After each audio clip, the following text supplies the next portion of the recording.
Antonio Cassese defined a silent but profound revolution of human rights. And this is that great change in the understanding of laws that, starting from post-World War II, in remembering the tragedies caused by dictatorships and the terrible events of the world wars, has progressively changed the juridical culture and the same international institutions. This new culture of rights is based on the idea that all human beings had to be able to access some essential prerogatives which could not be violated by states. And this is how the monopoly of juridical order was set aside by the nation state, how the constitutional law was renewed, and how the international law was refounded. With the creation of the United Nations Organization in 1945, the reaffirmation of the Nuremberg Principles by the UN in 1946, the Universal Declaration of Human Rights in 1948, there has been a sort of revolution in the international system. So now the principles of peace, of human rights, and of self-determination started to become part of international law. All of this implied at international level, where up until that moment only the states were considered to be the subjects of rights, the understanding and recognition that the power of states to whom those people belonged, to the states, had some limits, which were enshrined in the same international law. The necessary consequences of this evolution of international law became clear when, under the initiative of Lelio Basso on the 4th of July 1966, in Algiers, the Universal Declaration of the Rights of People was declared. At the same time, we need to remember that in the absence of a real jurisdiction that ensured this newly renewed system, in 1966, thanks to Bertrand Russell and Jean-Paul Sartre, and thanks to the participation of well-known internationals and experts, among which Lelio Basso, the International Tribunal Against War Crimes in Vietnam was founded. This was an opinion tribunal, also known as the Russell Tribunal. A similar institution was created under the impulse of Lelio Basso in 1973, the Russell Tribunal II for repression in Chile, Brazil, and Latin America. And its main object was the violation of human rights done by dictatorships, which had been present in the majority of the American subcontinent. From the experience of these two original initiatives, the understanding that it was necessary to put in writing a text with all these norms and principles came to life. These had to be based on the international law in effect, which was at the basis of these new tribunals, in order that they could be made more precise in a coherent and systematic way. And this was at the basis of the Permanent People's Tribunal. At the same time, the 30th anniversary of the decolonization started in post-World War II was coming to an end. In this environment and under the initiative of Lelio Basso, on the 4th of July 1976, in the 200th anniversary of the Declaration of Independence of the United States of America, the Algiers Conference was convened. This was promoted by the Lelio Basso International Foundation for the Rights and Liberation of People and by the League with the same name, and it was supported by the cooperation of jurists, economists, and important political personalities in industrialized countries and in the Third World. This was aimed at promoting human rights.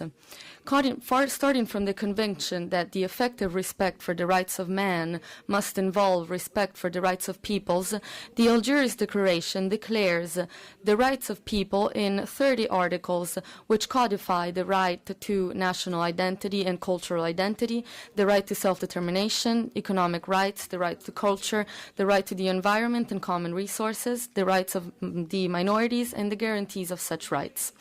In the decades that have passed since then, the global scenarios and life conditions of people and countries have changed in all continents. However, it is still unacceptable that people are suffering due to violence, oppression, and injustice. There are wars done in violation of every international norm, migration imposed by survival condition, fleeing from violence caused by external aggressors and internal powers, destruction of natural resources. However, international tribunals have been set in order to judge crimes against humanity done by governments and dictators, but it is still unacceptable that the majority of these authors remain unpunished. In this context of economy and finance that conditions the possibility of national states, we understand the weak capacity of constitutional democracies and the fact that they're not always able to ensure the fundamental rights of peoples. Therefore, our constitutional system, to which we need to thank for the conquering of social justice and democracy, which is understood as heritage of all people and not only of the forces in effect, is now easier to understand. And while the political power of state institutions becomes weaker in the absence of a real democracy of communities and the supranational entities, we're also losing democracies and rights of people in the world. This conference, after 40 years of the Declaration of Algiers, aims at reflecting on the rights of people. And so, thanking and expressing my gratitude to all of you who are here today, I hope that our work can be perspicuous in order to understand the scenarios of our future. Before giving the floor to Salvatore Senese, we will hear from Lelio Basso a short intervention on the Declaration of Algiers. Thank you.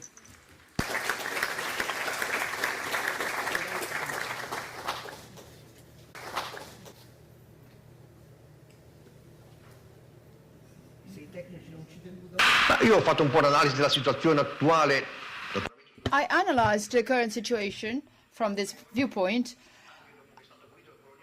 After the demolition of colonialism, there is still a sort of domination from the strongest countries, mainly the United States, versus the weakest countries that are affected by penetration of military forces, and we felt that it was appropriate, based on new international law provisions that have been drafted by the United Nations, to draft a document which we defined a Charter of the People's Right that should represent, in our opinion, the basis for new relationship, international relationship between the various countries, recognizing as fundamental right the right of self-determination,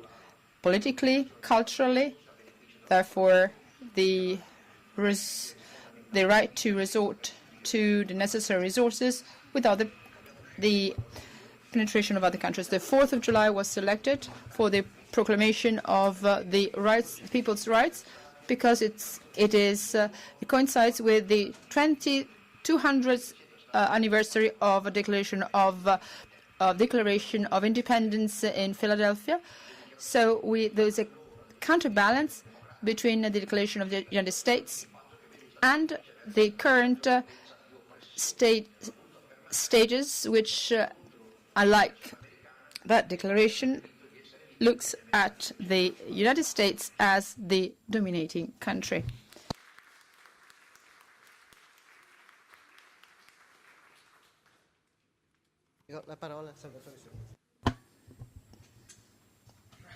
Thank you. I would like to add a few concepts to the introduction made by Elena. I fully share the gratitude that she mentioned. And I would like to say that, as already mentioned, the Declaration of Algiers that is today celebrating 40th anniversary is the condensation of principles and values that have been drafted and processed by the Brussels Tribunal of Latin American principles and values around which there was large agreement coming from prestigious representatives coming from various continents.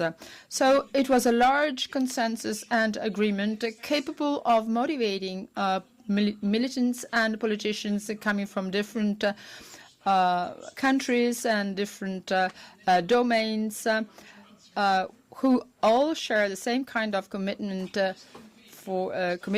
to change. And against such background, and in the framework of this fight, Lelio Basso was seeing the only way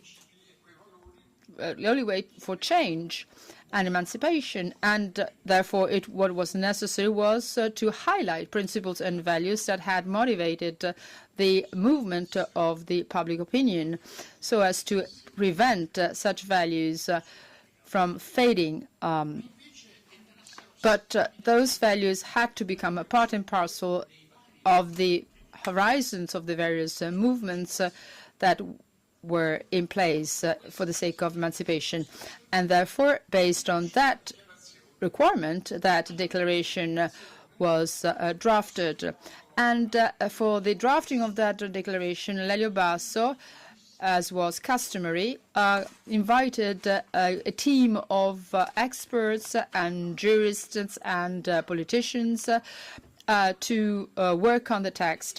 The date selected for the declaration of that Declaration of Algiers was the 4th of July of 1976.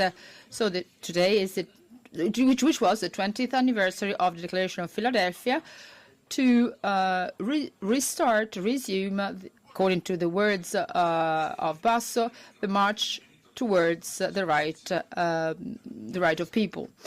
So this is not the venue to discuss this matter, but of course this can be discussed by the speakers of today's conference. I only want to mention one particular aspect which has been analyzed in the past, the concept of fluidity, affecting one of these most central value of the declaration, namely the right of self-determination. Well, the word self, both collectively and individually, is not to be taken for granted. And this is not a concept that is fixed and unchangeable. As to the first value of this concept, the collective value of the self, today we talk about the movement of migrants or the right of humanity. This is affecting the collective side, whereas for the individual side, in the past, ownership was the most central component, whereas today we question whether the individual part is affecting that concept. The concept of fluidity makes the declaration a far-sighted text that is assuming that the planet as such is a testing ground and a kind of laboratory for testing the applications of its own political and cultural requirements that are expressed in the declaration, among which we have the need to overcome the gap between the human rights and the people's rights. These categories were certainly well known to politicians and to the defenders of the right of the following years that have been proclaimed in the United Nations Charter, but in this bipolar world, in the Cold War, these were put one against the other. In particular, the Western countries were considered the bulwark of the human rights against the Soviet bloc, and non-aligned countries that again were highlighting the people's rights. The declaration instead is stating that each country has a right of self-determination, but at the same time, each country has the right of a democratic government and must be represented in its own set of rights, which is affecting citizens and the citizen capacity of self-determination, according to Article 5 and 7.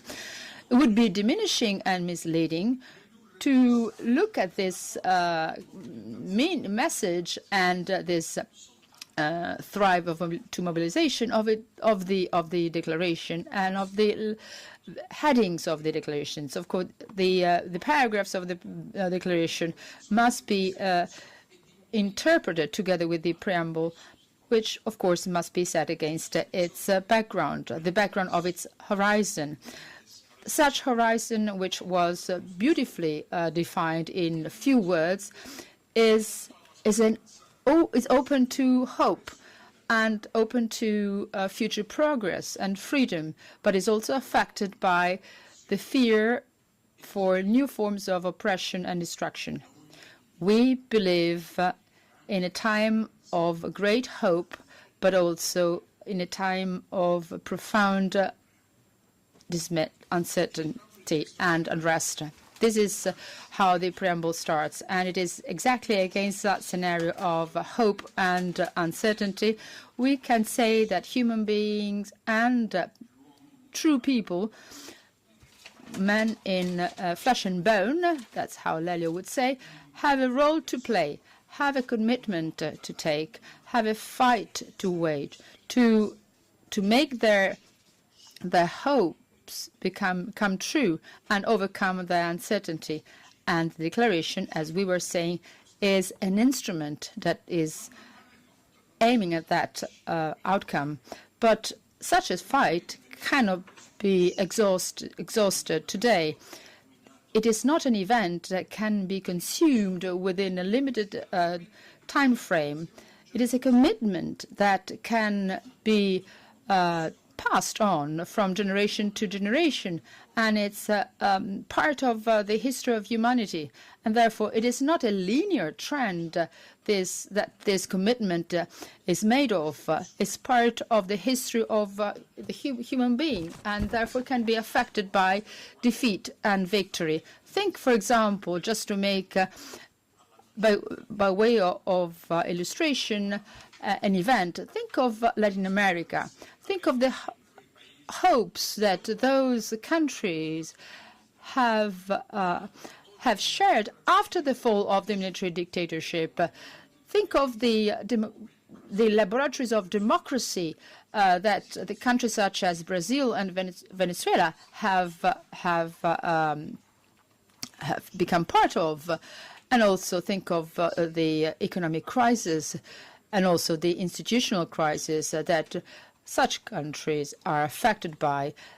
That was the reason why, for example, a watchful analyst such as Moise Naim wrote an article entitled "The New Open Veins of Latin America." Hence, this is a starting point of a constant recognition of the status of the current status of our planet, a watchful monitoring, watchful analysis of human condition, the degree of recognition of the human dignity, together with the need to monitor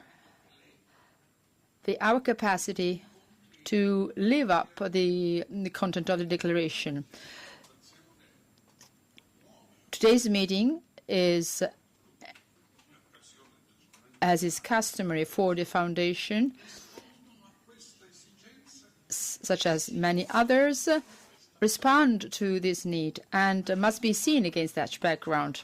In particular, if we focus on the evaluation of the adequacy in the declaration in relation to the task assigned to it, it must be said that this is not a word-by-word evaluation, but mostly this is a meaningful evaluation. We have to focus the real meaning that is expressed and enshrined in the paragraphs of the declaration, such as the in line with the rulings that have been issued by the People's Permanent Tribunal, such as the last one that was pronounced a few months after Lelio Basso demise. In this regard, Lelio was well aware that each rule refers to a third entity, as opposed to those for whom the true rule is set. That is designed to settle controversies resulting from the implementation of its rule. And it is also aware that in the absence of such subject, rules are deprived of any efficacy. And that is the subject of the third absent, or the absent third party, that will be studied and analyzed by Norberto Bobbio. Hence, the need of a tribunal that was designed to fill such gap.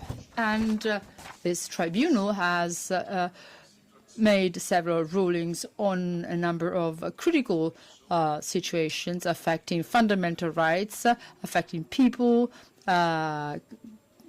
individuals in various regions of the world.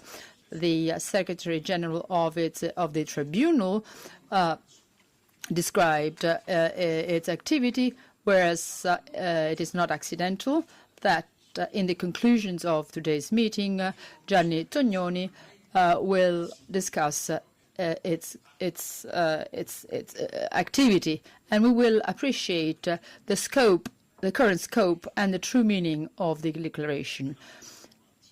In the wording of the declaration, we will find an abundance of meaning, a surplus of meaning that calls for the intelligence of the interlocutor that can become truly actual in the tangible application of its principles.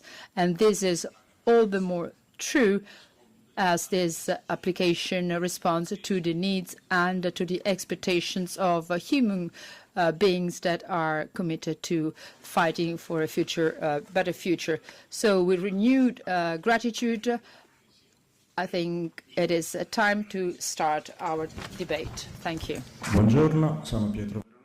Good morning. I'm Pietro Veronese. I'm here to act as a moderator for the session this morning.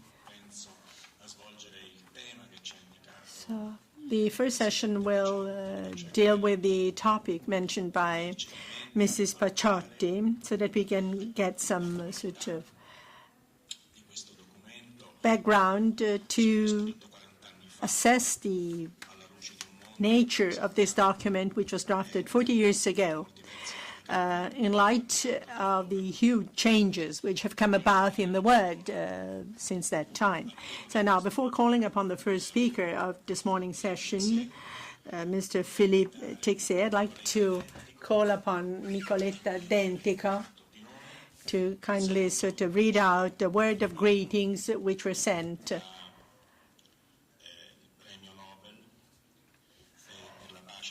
by the Nobel Prize for Peace of 1980, Adolfo Pérez Esquivel.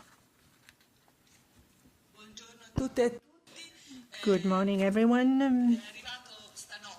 We received last night this message from the Nobel Prize, Pérez Esquivel, and I'd like to apologize for my poor Spanish, but I'll try and read out this sort of message. Diritti Rights of Fondazione Nacional il Tribunale Permanente dei Popoli, Sahara del Madrid, Organizzazione.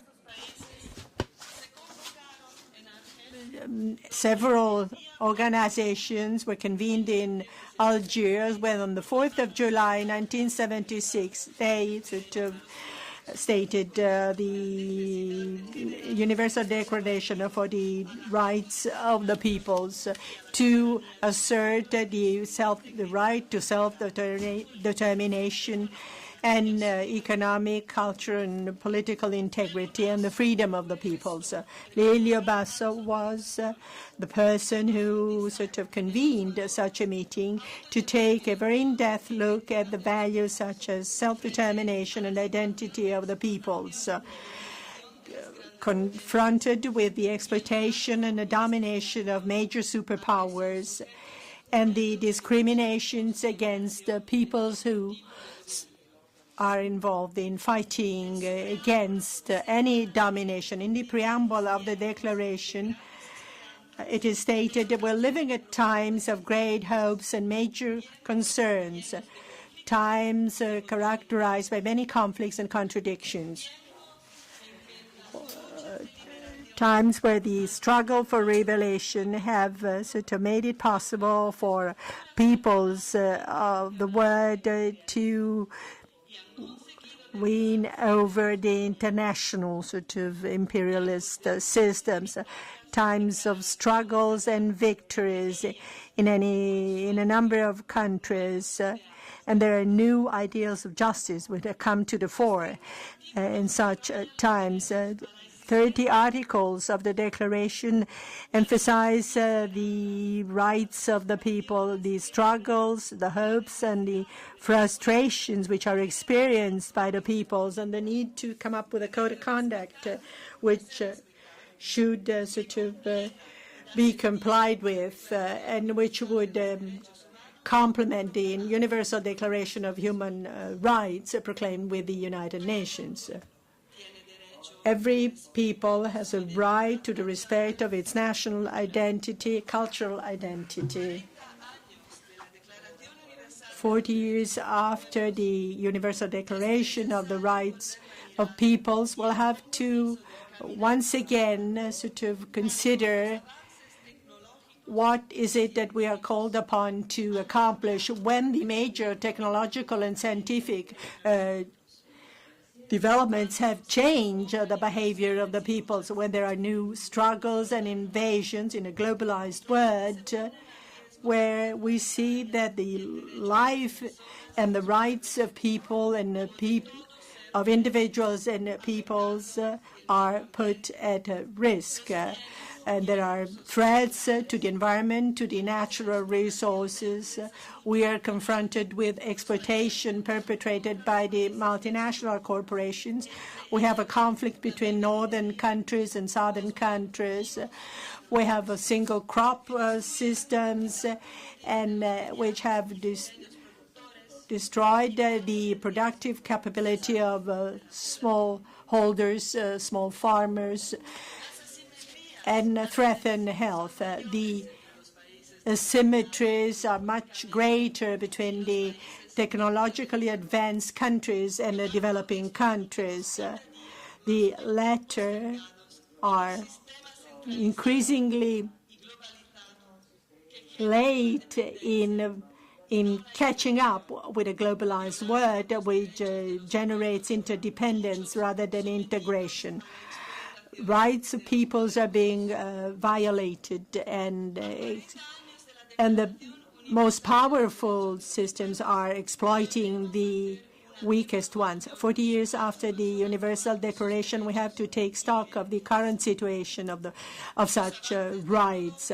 Technological progress has changed radically the current state of affairs and has resulted into major sort of exploitation of human beings, where financial capital is given priority with respect to the life of individuals and peoples. The interventionist approach of the northern countries through multinational corporations and the exploitation against the southern countries has made international and regional conflicts even more violent, with wars and armed interventions and the low and medium intensity conflicts. Well, peoples are not just watching what is happening. They take their life in their hands and should try to achieve a situation where their rights are being respected. Under Article 6 of the Declaration, it is stated every people has a right to be free from colonial domination and foreign domination, be it direct or indirect, and be free from all racist regimes. As stated in Article 7, every people has a right to a democratic system which represents all citizens with no discrimination on grounds of race, sex, and color, and which can ensure the actual compliance with human rights and fundamental rights of everyone. In the neoliberal free market system and the globalized system which has been imposed to the world, the action of the most advanced capitalist powers try to sort of impose treaties which represent a limitation of rights and of citizens, like the TTIP, the Transatlantic Trade and Investment Agreement, and the Trans-Pacific Treaty for Latin America, which is replacing the North American sort of trade treaty, which could not be imposed because of the resistance of the peoples.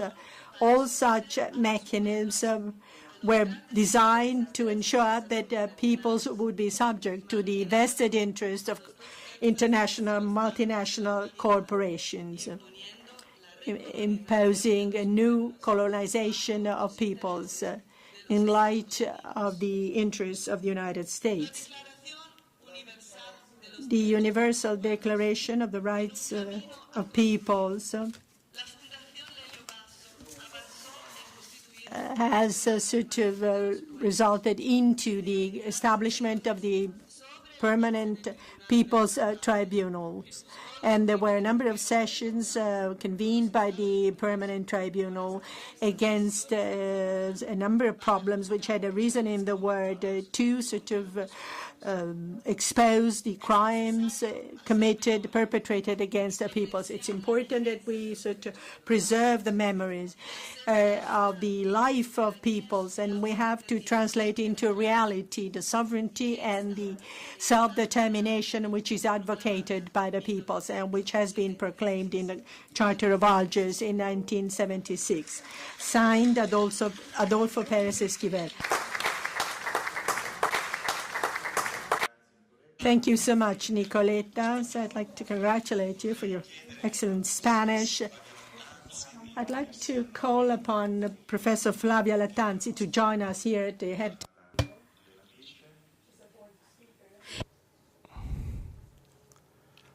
Grazie. Allora, io ho anche il compito di I have to check up on the speaking time. We have a highly qualified audience.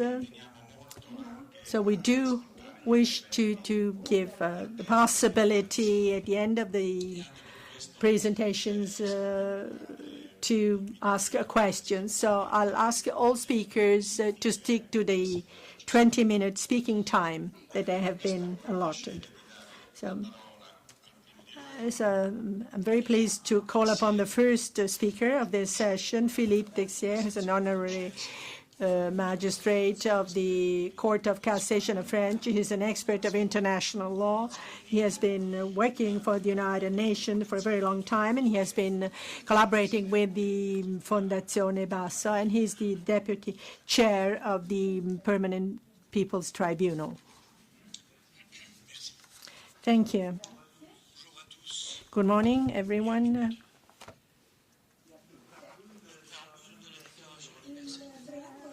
Now, if we look at the preamble of the Universal Declaration of Peoples, we see that there is a statement there that we should sort of consider and to see whether or not this is still applicable to the current reality.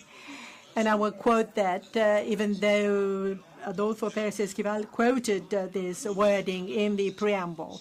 We're living at times of great hopes and very profound concerns, times which are characterized by many conflicts and contradictions, times where the struggle for liberation have mobilized the peoples of the world and defeated colonial systems. Times of struggles and victories where nations are inspired by new ideals of justice. Well, of course, we could feel hopeful on this, on the basis of this statement. Unfortunately, at the end of the preamble, we hear reference being made to frustrations, to failures, the new forms of imperialism which dominate part of the world, the neo-colonialism which is oppressing many people. So in light of this statement contained in the preamble that the participants at the Algiers meeting have proclaimed that all peoples in the world have a right to freedom, right to set free from any foreign interference, and to choose a government that they deem fit.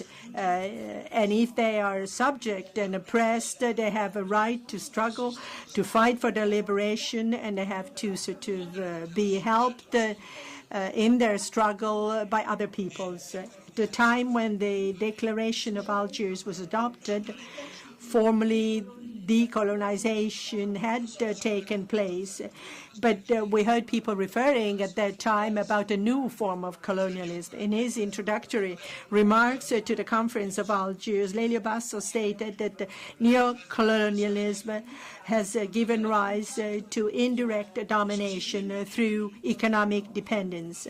This is a system which came about in Latin America and later in Africa following decolonization. Globalization was already a reality at that time, even though this wasn't very popular as a form of words at that time. Well, in 40 years, many events have occurred. Well, we've come to the end of a number of conflicts. There are other conflicts which are about to be settled. I think that in the afternoon, Javier Giraldo will refer especially to Colombia, but there are new conflicts which have come about.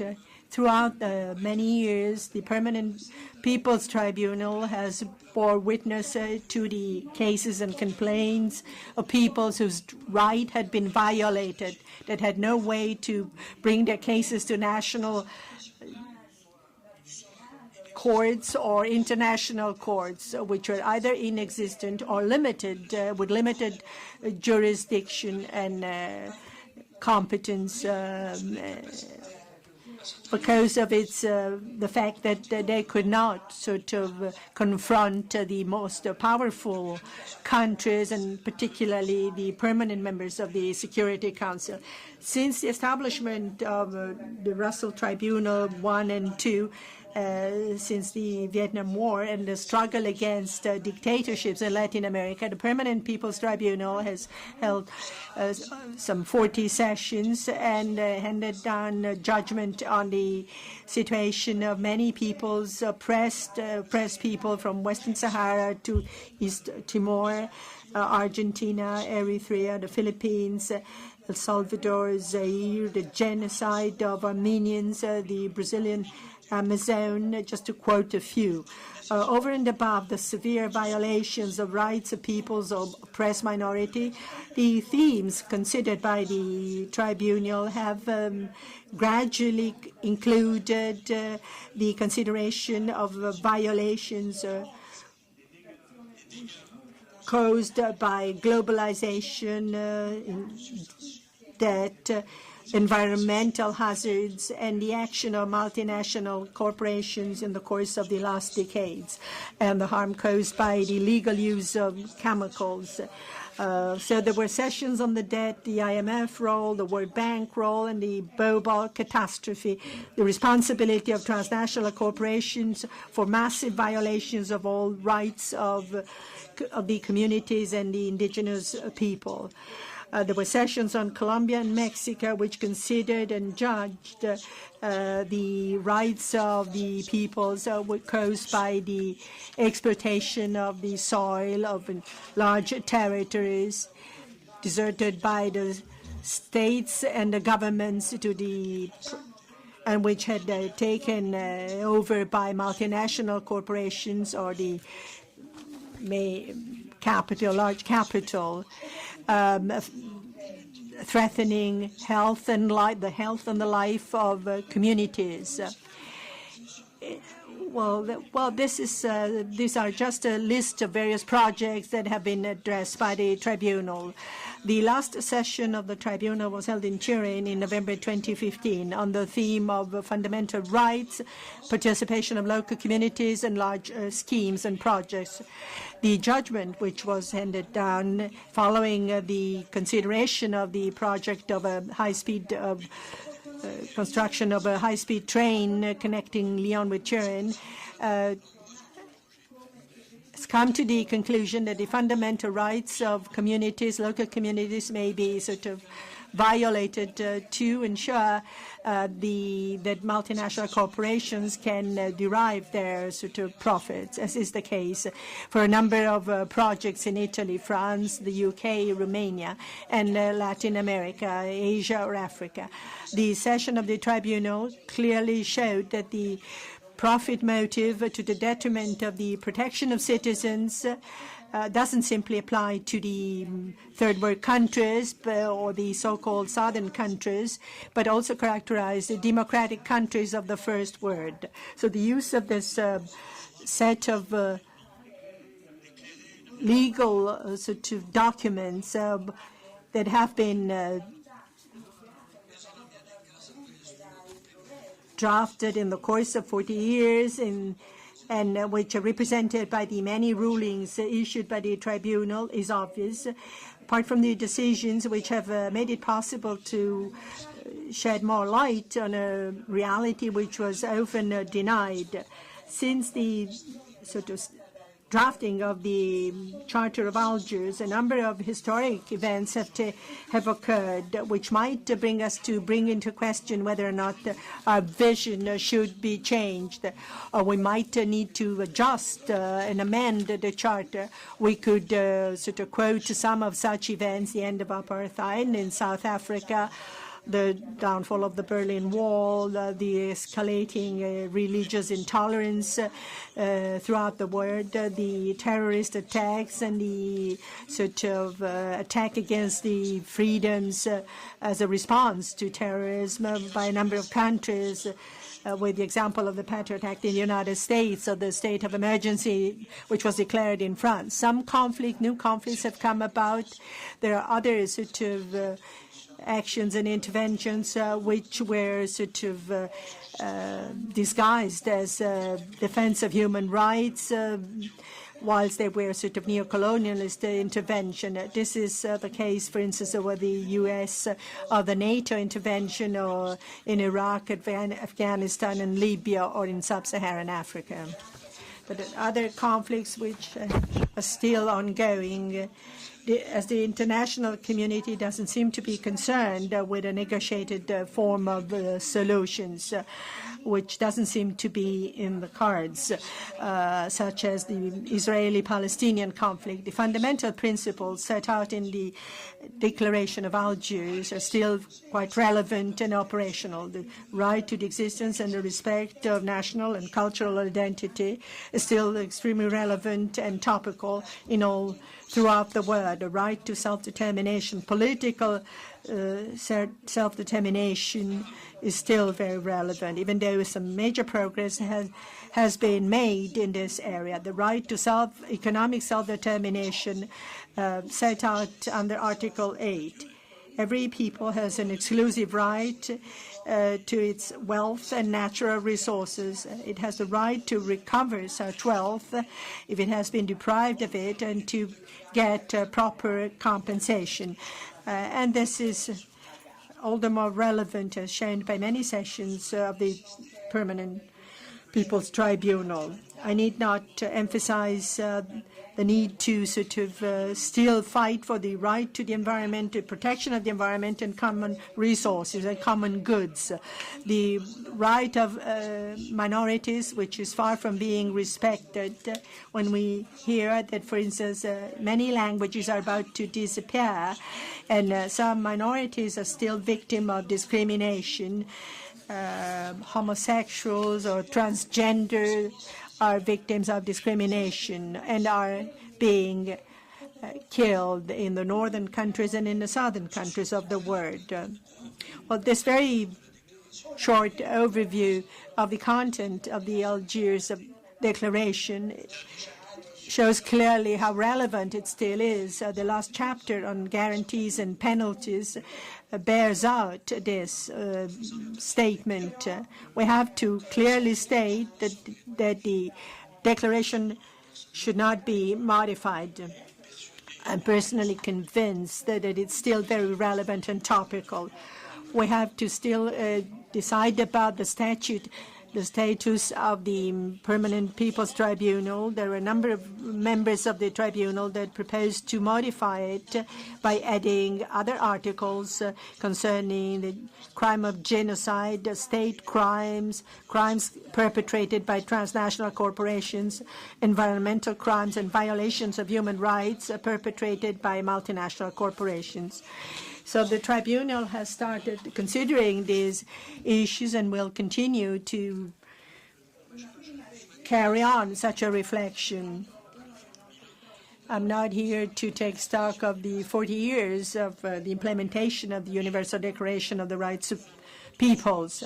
We can, however, say that the declaration was certainly instrumental to ensure the protection of oppressed peoples and minorities, and we can express the wish that it will contribute further to improve their Thank fate. you, Philippe Texier, for having provided us with his contribution, fundamental background to our discussion, and the answer was yes.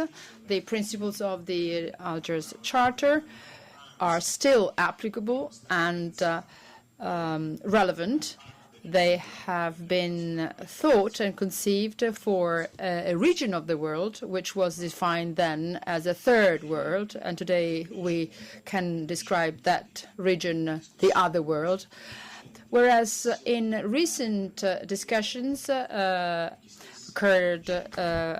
in the tribunal, those very principles were applicable to our own world, the world of development, of well-being, of so all these principles are still relevant. And now the time has come to give the floor to Luigi Ferraioli, a jurist, a long-standing experience in these matters, and also a militant in politics. And Luigi Ferraioli has been a faithful supporter of the Fondazione, and he was chair of the People's Permanent Tribunal. You have the floor. Thank you. Yes, this conference is the result of the common understanding that after 40 years,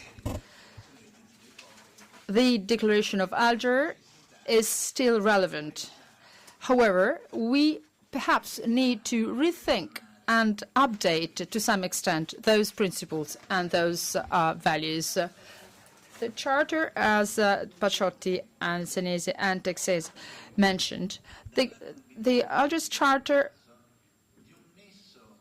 arose based on a structural nexus or link between people's rights and individuals' rights. The rights of the people can be defended and protected only and to the extent that the right of peoples can be protected. I think that this very nexus, this very link, is the core of the Algiers Charter, which is still relevant. This nexus reminds us of the typical formulations and principles that are enshrined in the French Declaration. The nexus is passive and active in nature. Article 34 of Constitution 93, which says there is oppression against a social body when there is oppression against one of its members. There is oppression against any member when there is oppression against a social body.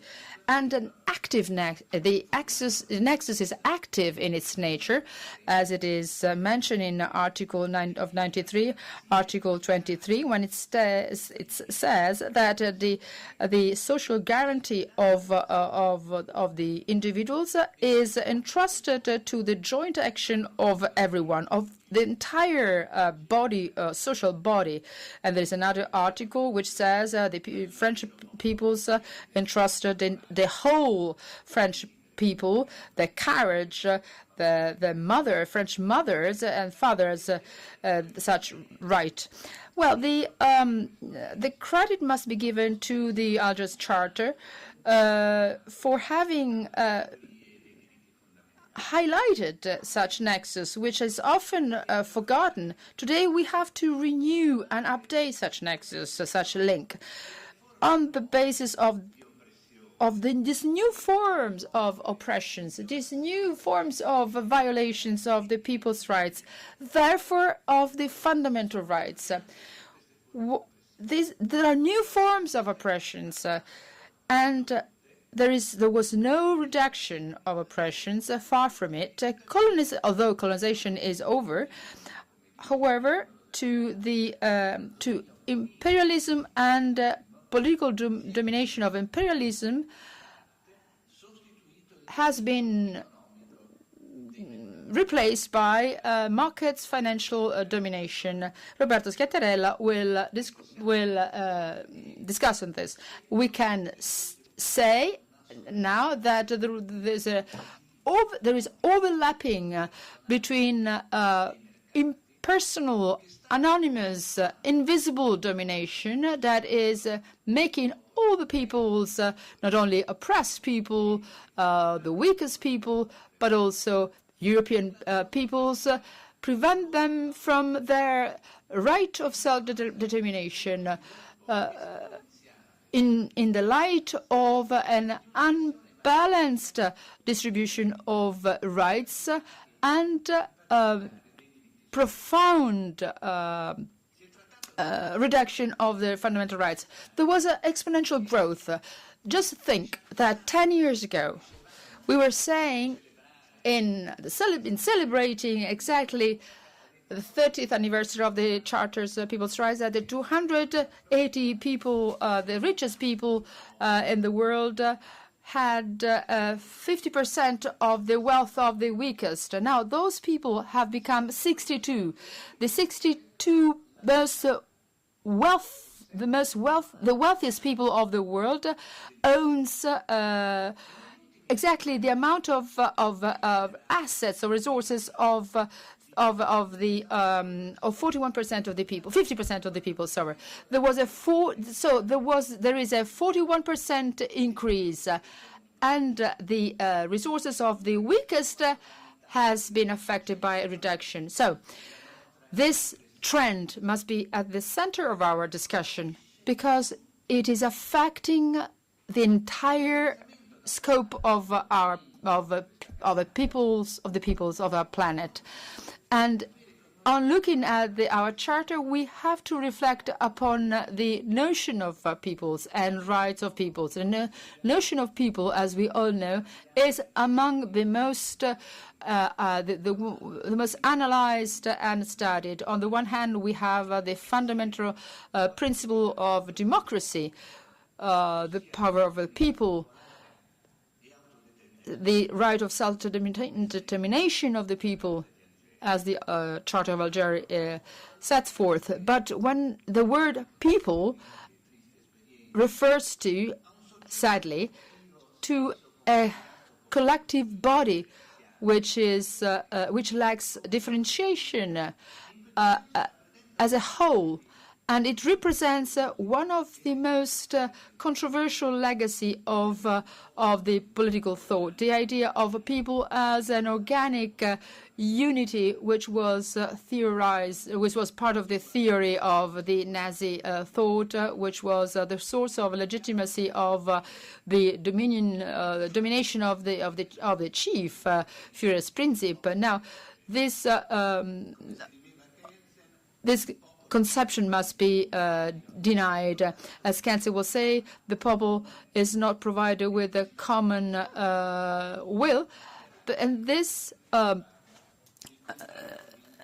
interpretation is there to define the differentiation between the various people, which are the basis of the social conflict, and this is there to concede the differentiation and lack of equality, and most importantly, the class conflict that is behind that. Now, such notion of the conflict dates back to Hobbes and Rousseau's, so it's pervasive in the most advanced philosophical thought. Think of Kant. However, it was used, it lends itself to be misused. I mentioned fascism, but also all this, the past dictatorship have been using this concept in populist form, and the body is inevitably linked to the presence of a chief, that expresses wholly the will of people. The notion of people that comes from the Algiers Charter, just because the rights of people have been linked to the rights of individuals, is totally different. The people is to be the people are to be considered as a collective legal body. Sovereignty, the self-determination of the people that is recognized by the national constitutions. Think of the Italian constitution. The sovereignty is entrusted with the people, and even all the constitutions, the 1966 constitutions, and recognize such principle. Such sovereignty is nothing but the guarantee defense or guarantee of the principles of sovereignty. Sovereignty is in the hands of the people, and since the people do not exist as a subject, but is part of each and every one, sovereignty is nothing but the sum of those fragments of sovereignty which are part and parcel of each and every one rights. This is a nexus. This is the link. It was set forth in the Algiers chart, and I think that this perspective can be integrated into another criterion of definition, a criterion that derives, as we have seen in many instances, relating to violations, breaches, violations of individuals' rights or people's rights. Think of the people of the social body of immigrants and migrants, and this is a distinctive feature of the fundamental rights. Individuals' rights are rights that when there is a violation, the violation affects individuals only. When there is a violation of personal freedom, when there is violation of in the provision of social welfare. Whereas if there's a violation in people's rights, affect the people as a whole, as a social body. And the testing ground, litmus test, is the principle set forth in the Algiers Charter: sovereignty, internal and external self-determination. is today challenged, as we said at the beginning, by the new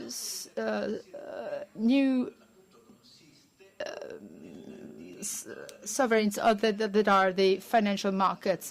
So there is a political self-determination for those countries. This right is violated by the politics relinquishing its own power. And there is a technocracy that comes in and takes over, and the financial market is given full power. The market rules are becoming apparent in imposing new rules that are designed to reduce working rights, social rights, rights to education. And the same can be said for another right, fundamental rights, the right to peace. War is the highest, heinous crime, not only against peoples, but also the heinous crimes from the dominating countries. What is the right they have in sending its own citizens to war? Those soldiers are considered objects, things, and such as if they were plants or animals, denying their own rights. And finally, the rights to environment, the right to protect our environment, which violated the right of people as such.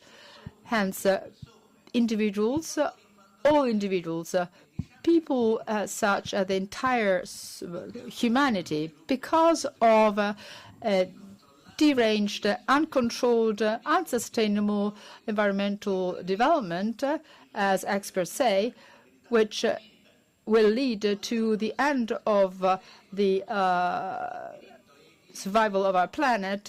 When they violate the right of people, well, such global market without rules and without control, totally in the hands of self-regulation, well, this is the result of a threat which is affecting our people and the entire humanity, the entire planet. We forecast that in a few decades, global heating and the water pollution and the use of common environmental assets will result in the demise of our planet, and the most advanced countries will have to reduce consumptions, and the least developed countries are affected by droughts and poverty.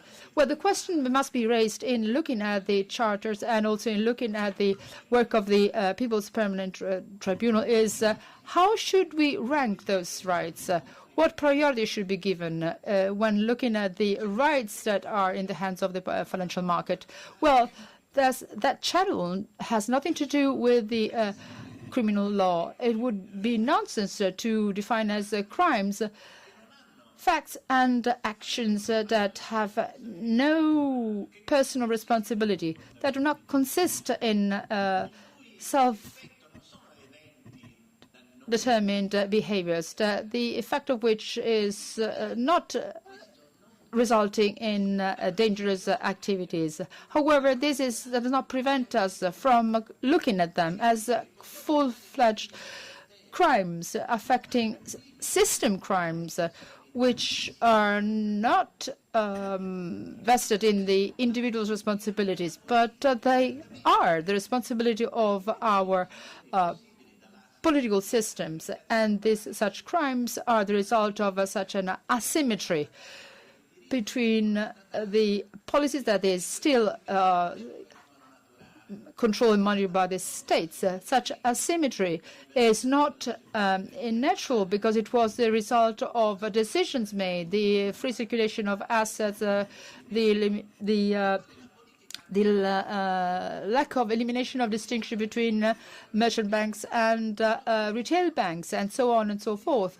All this must urge us to consider such catastrophic events as crimes. These are artificial catastrophic events that are produced by capitalist behaviors that have no rules as such. Hence, we have to make a step forward in looking at our criminal activities. It is a question of responsibility. When we talk about crimes, we always think of criminal tribunals. So when there is no crime, if there is no crime, there is a question of legitimacy, lack of visibility.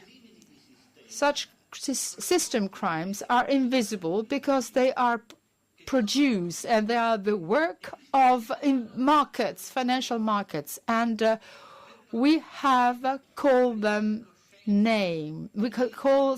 have to call them crimes because they look invisible, but their effects are hugely visible and far more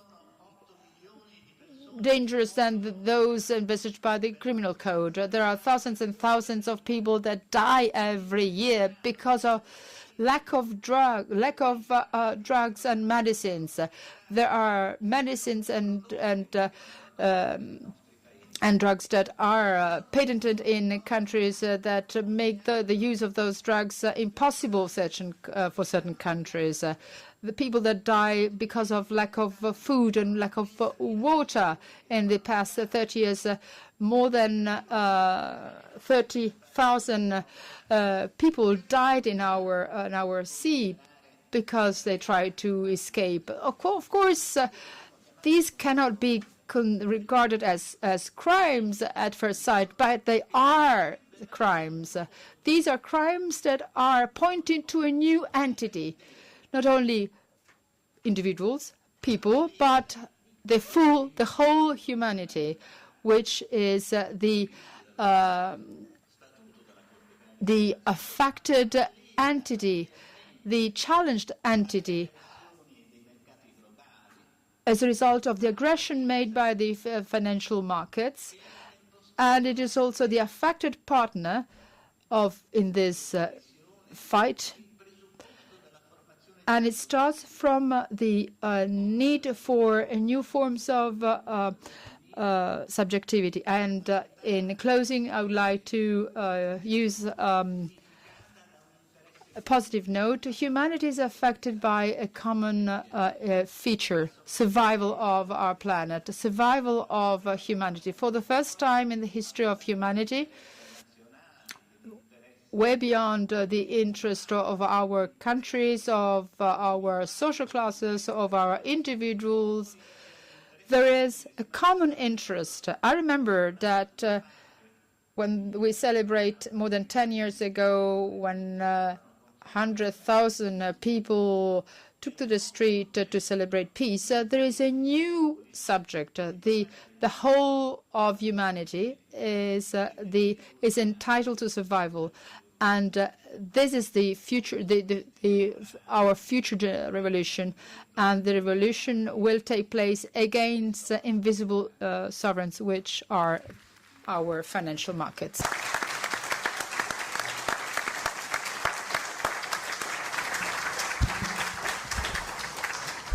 Ringrazio Luigi Ferraioli, lo ringrazio. I would like to thank Luigi Ferraioli, and personally I would like to thank him for being so radical in his concept and his words, for his great analysis on the juridical political concept of peoples. And as we all know, today it is used in the political environment of many countries, our country as well. And I would also like to thank him for using this concept of crimes of the system, which characterize the current world. As far as the anonymous power of the markets, I would like to briefly bring the testimony that brought back to my mind something that Luigi Ferraioli said. It dates back to 1976 when I had the privilege to interview Giulio Sterere, president of Tanzania, who was just about to end his career. He then retired in a continent of dictators, so he retired. And in this interview that he allowed me, he was speaking in a very radical way against the people of the International Monetary Fund, who were deciding the policies of developing countries. And back in days, the concept was the structural concept, which is something related to fiscal systems. And they were dismantling entire systems, especially in the African country during the time of epidemic of AIDS. And so the sanitary system was in danger, and there was no real help. So the anonymous power of markets, the lack of responsibility of these people that were not known by anyone, was already being denounced back then. So certainly what has changed in the world is something that Luigi Ferraioli told us as well with his figures, is that nowadays those who suffer are not the people in the developing countries, but also those who live in the developed countries, as we already said. For example, I'm thinking about our neighbors, for example, Greece, who nowadays lives in conditions which are not that far from the conditions of Tanzania many years ago. Good morning, thank you. Dear Elena, Paciotti, dear Salvatore Senese, Fabio, Porta, colleagues, ladies and gentlemen. As you just heard, since 2012, I have been the United Nations independent expert on the promotion of a democratic and equitable international order. I have submitted 4 reports to the United Nations Human Rights Council in Geneva and 4 reports to the General Assembly in New York. Some of these reports are at the entrance of the room, particularly my reports on bilateral investment treaties, which I presented to the Council last year, my report on so-called investor-state dispute settlement mechanisms, which I presented to the General Assembly. This year, I'm presenting a report on the human rights impacts of trade rules under the World Trade Organization, and also a report on tax evasion, tax avoidance, and tax havens. That will be for the General Assembly. Now, before I embark on my remarks on international law and economic treaties, let me draw your attention to 2 rather urgent matters. Tomorrow in Brussels, the European Union may decide to declare the thoroughly undemocratic and asymmetrical treaty CETA, the Comprehensive Economic Trade Agreement between Canada and the European Union, as so-called EU-only matter, and thus bring it into effect without any parliamentary oversight, without any parliamentary approval, considering that this is a treaty that was elaborated and negotiated in secret. There was no consultation of the people, no public participation at any level, and absolutely key stakeholders such as consumer unions and environmental groups and health professionals were excluded, labor unions also, in the elaboration. This has 0 democratic legitimacy. And I think that the Lelio Basso Foundation should condemn it and should insist that European parliamentarians, beginning with the Italian European parliamentarians, exercise their mandates and their rights, and that they reject this tyrannical abuse of power by Brussels. If people ask you why Brexit, this is another reason. The malaise is not just the refugees. The malaise is the abuse of power by Brussels and the complete disenfranchisement of the European people.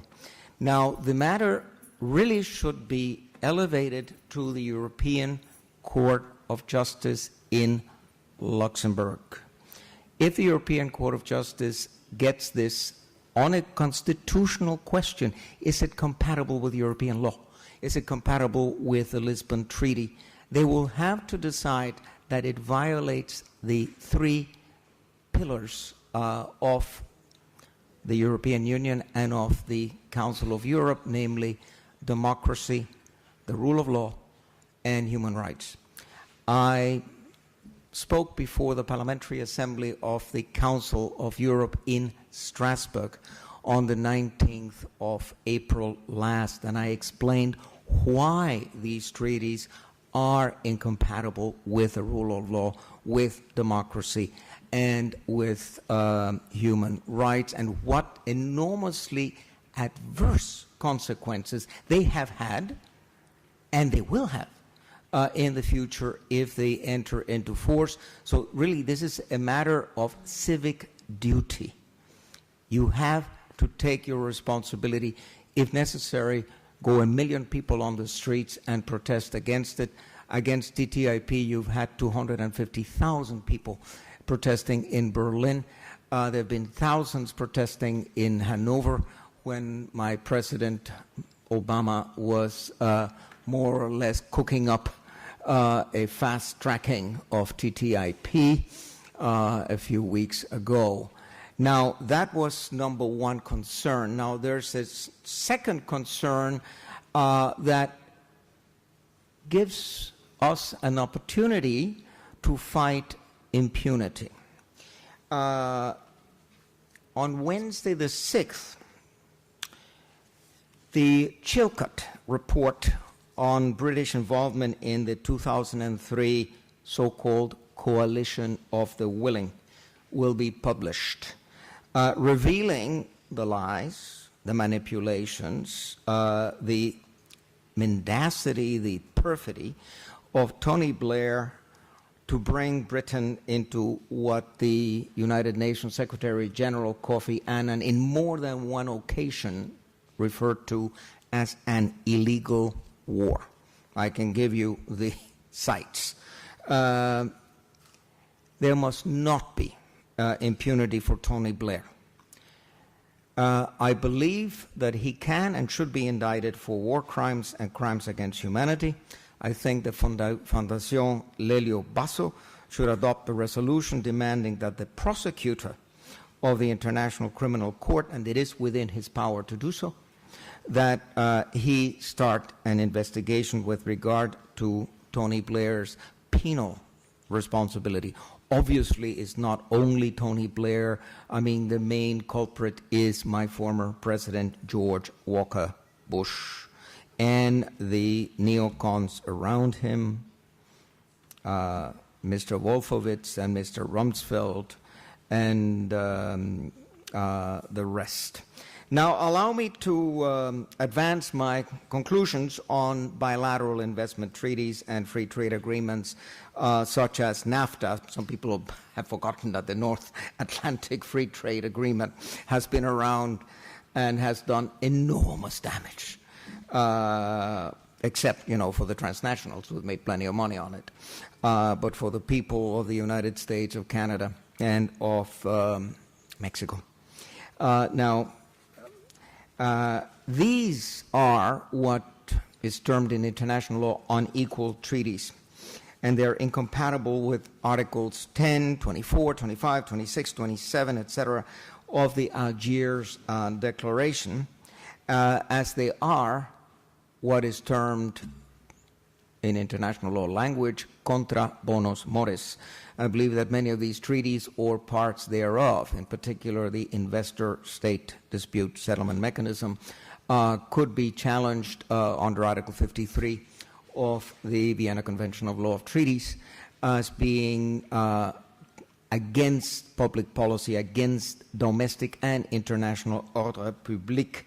And I think it is also necessary to elevate these issues via the General Assembly to the International Court of Justice to try to obtain an advisory opinion that will then declare to what extent a state could theoretically divest itself of its ontological responsibilities. The ontology of the state is to regulate, to legislate in the public interest, as indeed the ontology of business is to take risks for profit. Now, it's ridiculous to think that the state has to guarantee the profits of business. I mean, that is contra bonus mores. It's not the name of the game. I mean, if you are a businessman and you think it's too risky, either you buy risk insurance or you don't invest. But I mean, you're not going to get an assurance that you are going to make profits. And the Deutsche Richterbund in Germany came out on the 4th of February with a devastating opinion that leaves not a feather on this new proposal of an investment court system, which I like to refer to as a labeling scam, as a rebranding exercise trying to fool the people into thinking that ISDS is dead, and now this investment court system is going to solve the problems. Well, it's actually going to aggravate them. And we have here the potential of a tenfold increase in claims against governments and a tenfold increase in the so-called regulatory chill, which I like to refer to as a regulatory freeze, because many governments also developed societies do not dare to take precautionary measures to protect the population from toxins, from pesticides, even from tobacco, notwithstanding the World Health Organization Framework Convention on Tobacco Control. They don't even dare to adopt this kind of legislation because it can happen to them as happened to Uruguay, that in the year 2010 they were sued by Philip Morris, and President Mojica was about to surrender to Philip Morris, and had it not been for my mayor in New York, Michael Bloomberg, who is paying the defense bills for Uruguay, he would have capitulated. This is a case that was submitted in 2010. It's still running 6 years later. It was declared admissible 2003. It's already run several $1 million of legal fees. Just to give you an impression how expensive these ISDS proceedings can be, the biggest award was the notorious, infamous UCOS against Russia award. Of course, nobody likes Russia, but in any event, it was a case in which really they had no jurisdiction, but they asserted jurisdiction. Imagine giving 3 arbitrators the power to do anything they want, and that's what ISDS means. In any event, it lasted several years. It ended with a judgment of 50 billion US dollars in favor of UCOS.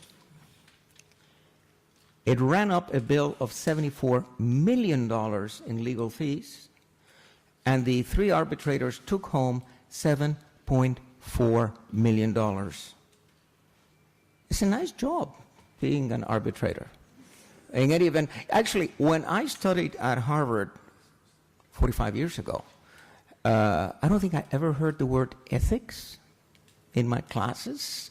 I was taught to win, and the name of the game in the adversary system is win at any cost.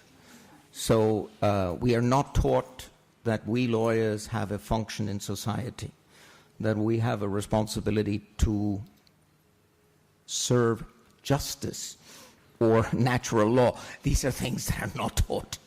And the idea of natural law or Francisco de Vitoria and such things, or rights of peoples, I mean, that is all, chimeras.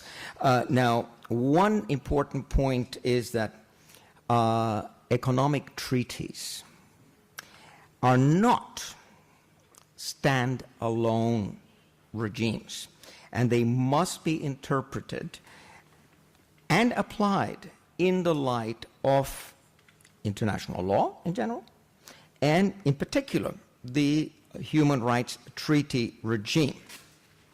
I also refer to the UN Charter, because I consider that these economic treaties violate fundamental purposes and principles of the UN Charter.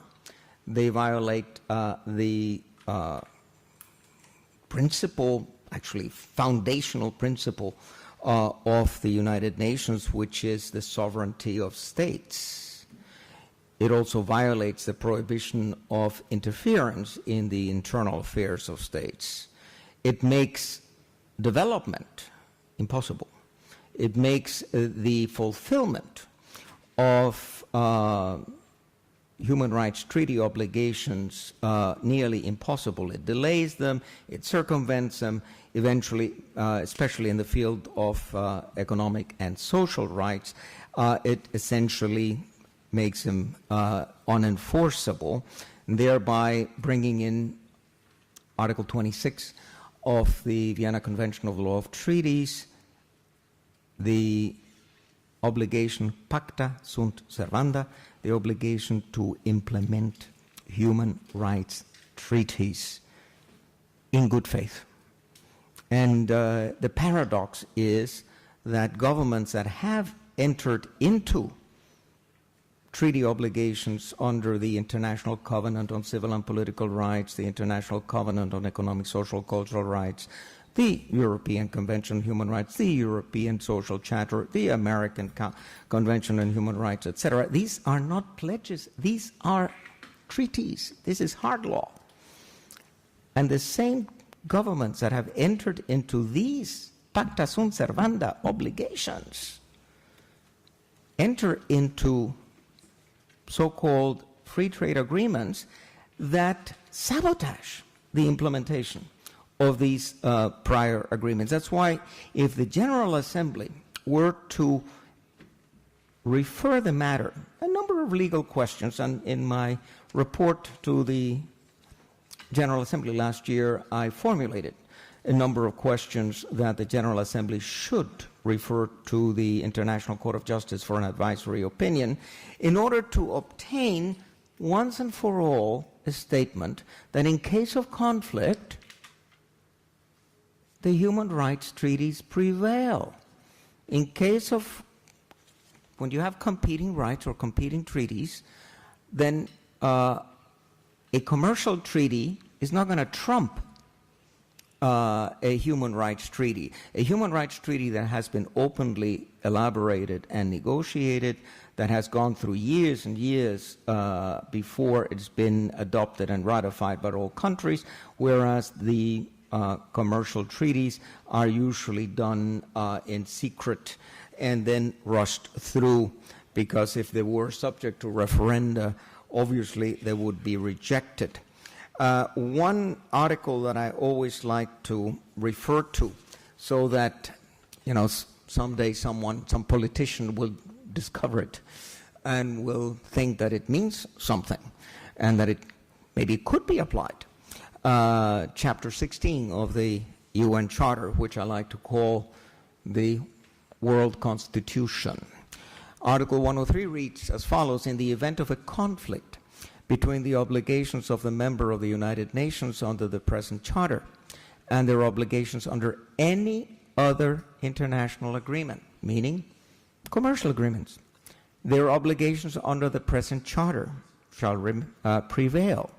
So if there is an attack against the very essence of the Westphalian state, if there's an attack against the ontology of the state, which is to regulate in the public interest, that is a classical situation, as Alfred Verdross or as Herr Schlauterpacht would have said, this is contra bonus mores. I mean, this is absolutely outrageous. This is Unrecht, as they would say it.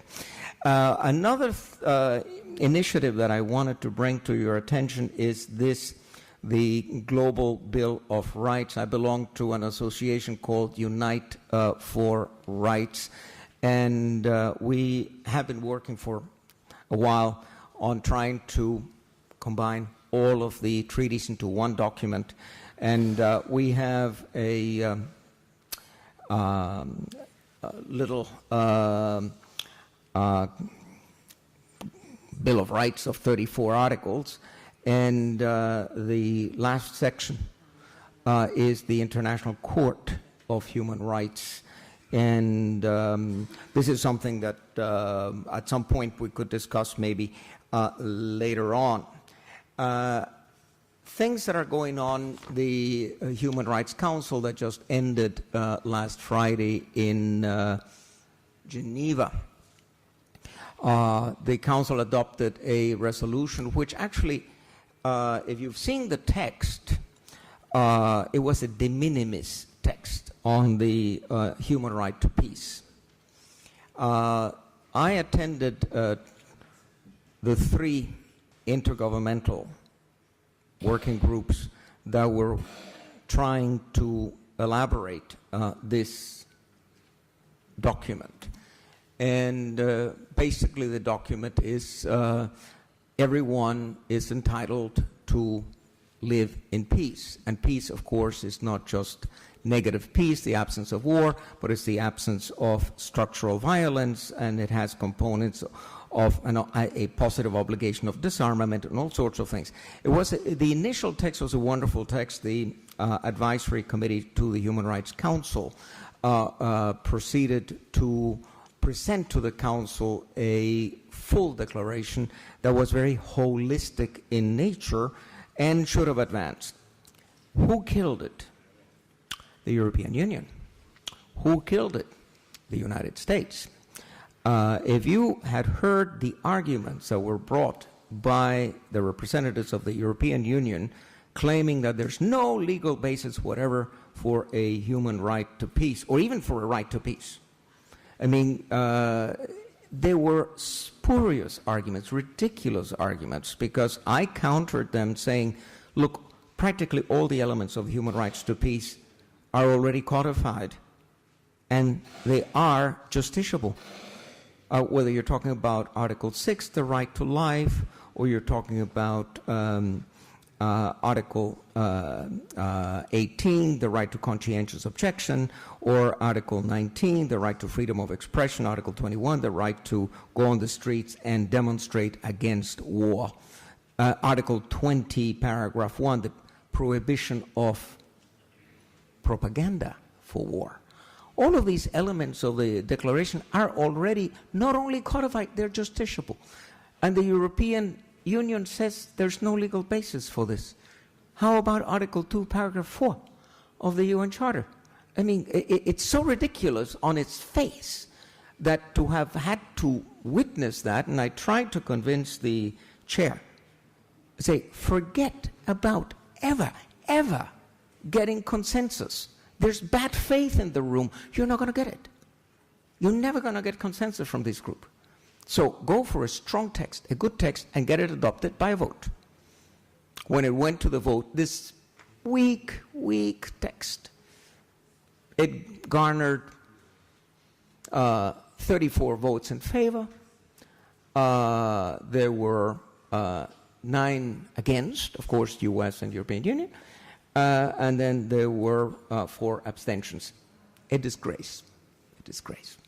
Another exercise that we're engaged in, going back now to the issue of economic treaties and to the issue of the corporate legal responsibility of enterprises.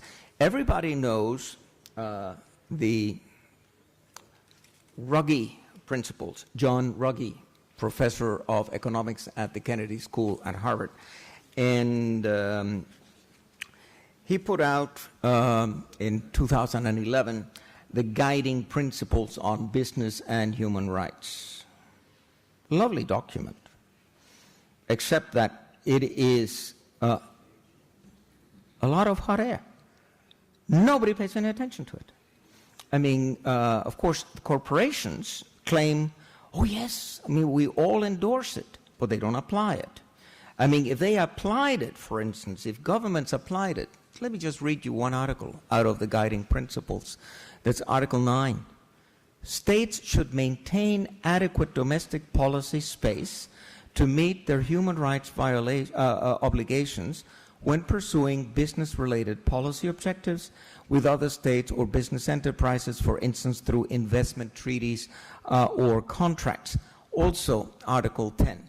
I mean, the violation of these articles through CETA, through TTIP, through TPP are so flagrant and blatant that you say, what is the use of this document? And that is why, by virtue of Resolution 26-9, that was in June 2004, the Human Rights Council created an intergovernmental working group with the mandate to draft such an instrument. In July 2015, the first session of the working group was held in Geneva. Its second session is scheduled for October 16. I attended the first session. Again, a disgrace. The United States did not grace it with its presence, and the European Union attended only the first day to try to torpedo it, and when they did not succeed in torpedoing it, they boycotted to the rest of the meeting. Disgraceful. I mean, the Europeans have completely lost the vanguard in human rights, and they don't know it. I mean, if you listen to the representatives of the Netherlands, I mean, they made a statement on Friday. They really think that they're good guys, and that everybody sees them as the good guys, and that unfortunately has ended. I know I'm going beyond my time, but I just wanted to. Oh, you're generous. Let me just read something to you, which is part of my report. So I'm advancing this this is in my report to the Human Rights Council this year. I say, beyond having a legally binding treaty that would make states responsible for what their corporations are doing, extraterritorially, make them responsible. Any corporation that's working on my territory, I have to monitor that. I have to have an oversight. Any corporation that is registered in my country, I have a responsibility too.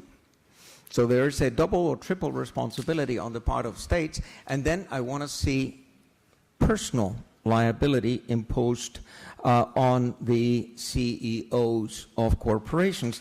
So I will just, in order not to forget something, I will just read it.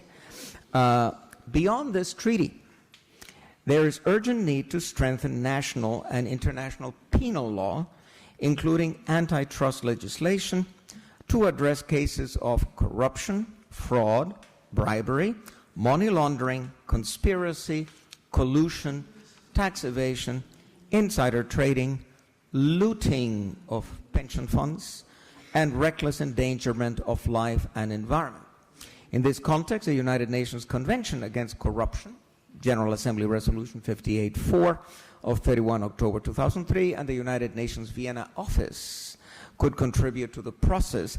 Also pertinent is the United Nations Convention Against Transnational Organized Crime, Convention of 2000, as certain activities of mining enterprises, including gold, diamond, and coltan, all of your iPhones.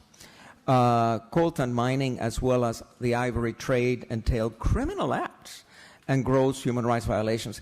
A treaty on corporate legal responsibility should not stop at defining the civil liability of transnational corporations. There must also be penal responsibility when corporate actors cause death or grievous harm, when they destroy landscapes and the common heritage of mankind. Indeed, some activities of petroleum, gas, and mining enterprises entail a major attack on the environment accompanied by reckless endangerment of the lives of millions of persons. Such an attack perpetrated not only by legal persons, I think this is an important point.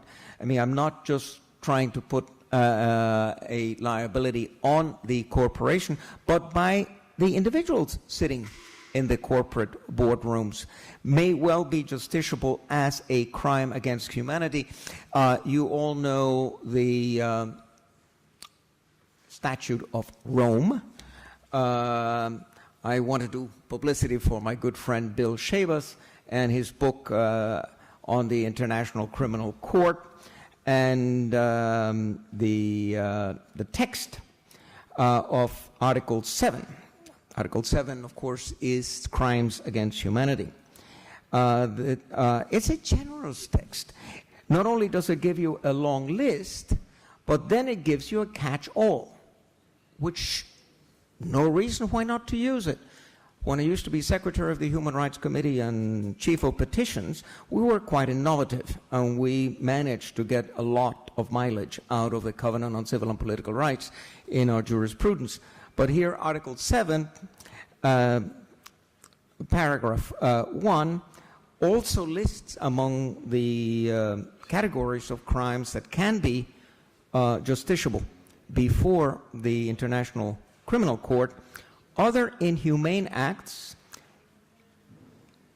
intentionally causing great suffering or serious injury to body or to mental or physical health.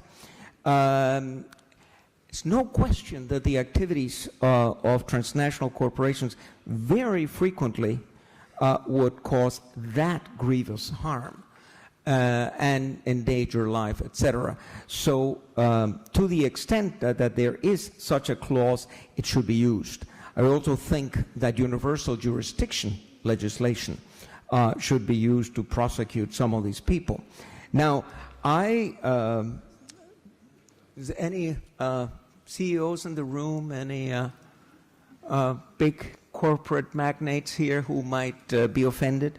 I went on to say, the Nuremberg trials have shown the way in prosecuting and convicting business executives of IG Farben, Flick and Krupp companies because of their complicity in Nazi crimes. In 1946, Bruno Tesch, a business executive responsible for the production of Cyclone B, was tried, convicted, and executed. Today, the penal responsibility of enterprises producing indiscriminate weapons such as landmines, cluster bombs, depleted uranium ammunition, white phosphor, can and must come before the ICC. There's no justification why business executives should enjoy Professor, impunity. I think your time is over. Yes, thank you. I could read on, but I am satisfied. Thank you. Bene, ringraziamo. I would like to thank Alfred Maurice de Zayas, even though he spoke a little longer than the time he had available. He spoke about the relation between international rights and human rights, and I need to take on his proposal as far as the treaty with Canada, which is now ongoing in Brussels, and as far as the possible responsibility of Tony Blair. But I would like to remind everyone that the relation needs to be presented in London. It will be presented the day after tomorrow, so the day after we end our conference here. But, however, our conference will take this proposal into evaluation. Now we can go have a coffee break. Thank you. Proceedings, I'd like to give the floor to Professor Flavio Lattanzi, who is a university professor here at Lewis, but he was judge in one of the two ad hoc international criminal tribunal for former Yugoslavia and Rwanda. One in The Hague and the other one in Arusha in Tanzania.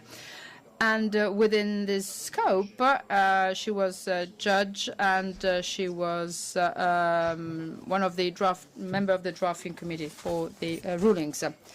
Thank you.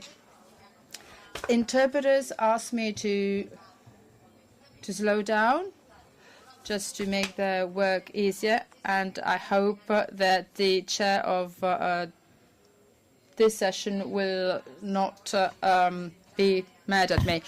It's nice to meet again, once again, and celebrate 50 years on the adoption of the Declaration, which was the work of intellectuals and outstanding cultural protagonists, and which was mainly a work of Lelio Basso and Declaration of Algiers. At that time, this event was particularly meaningful, as several speakers have highlighted.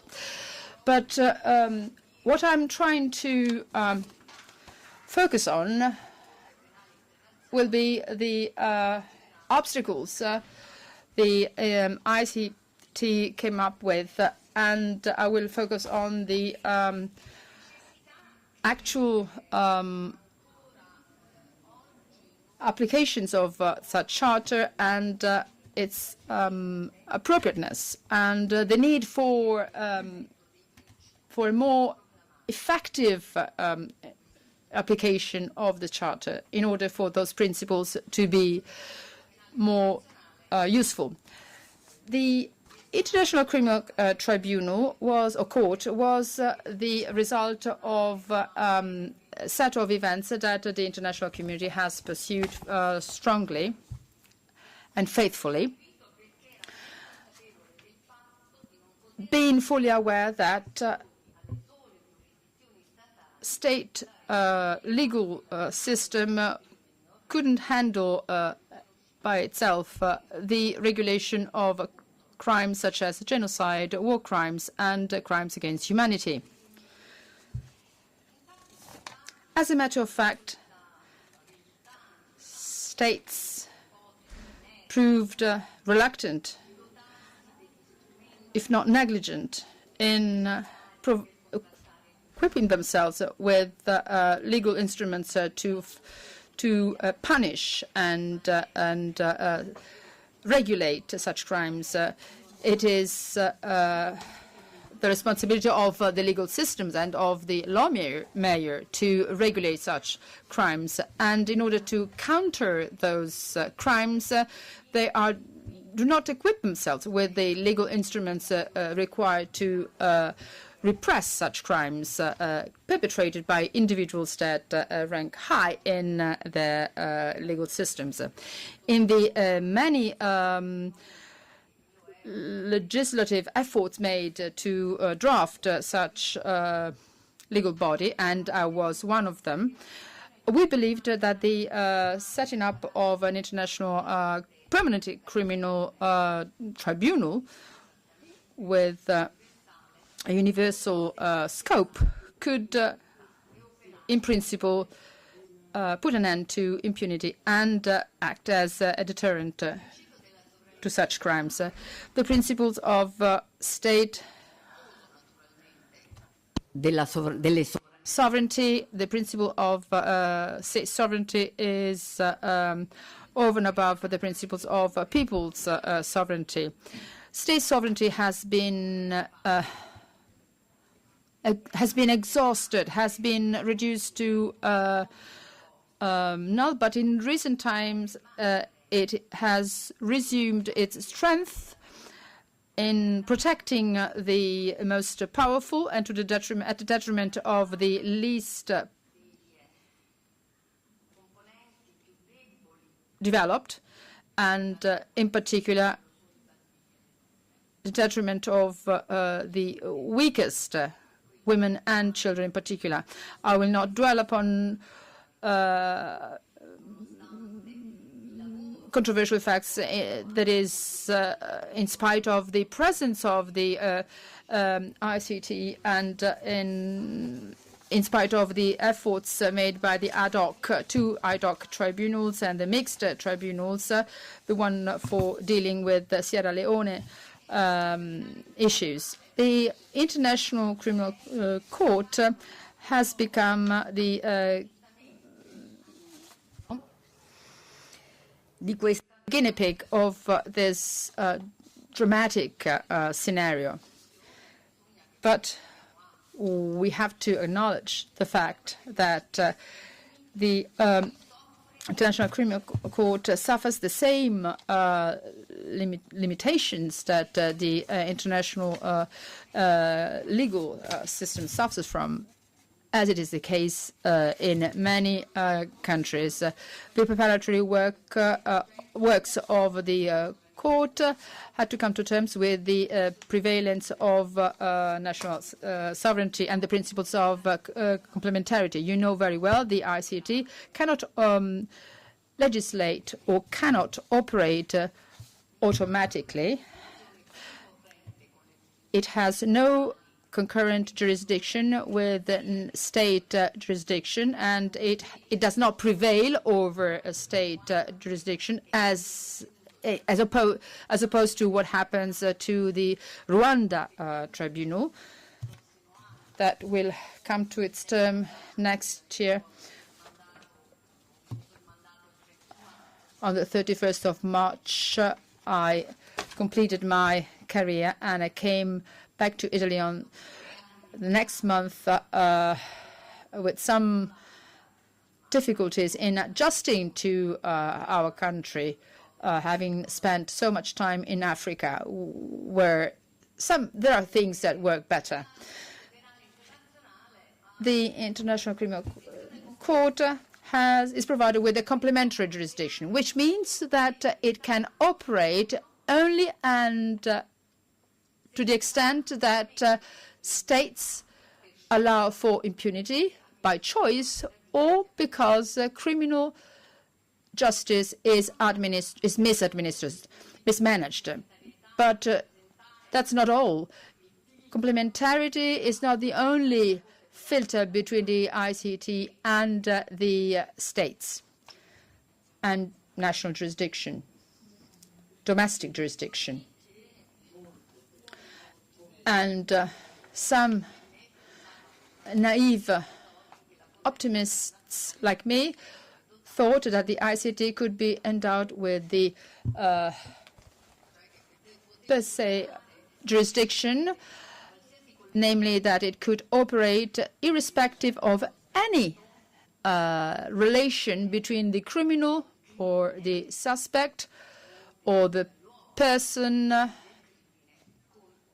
suspect of perpetrating the crime and the state, irrespective of the agreement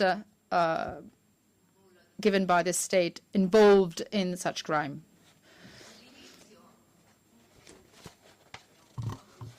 At an early stage, we did our best, but the proposal of the universal jurisdiction, short-lived,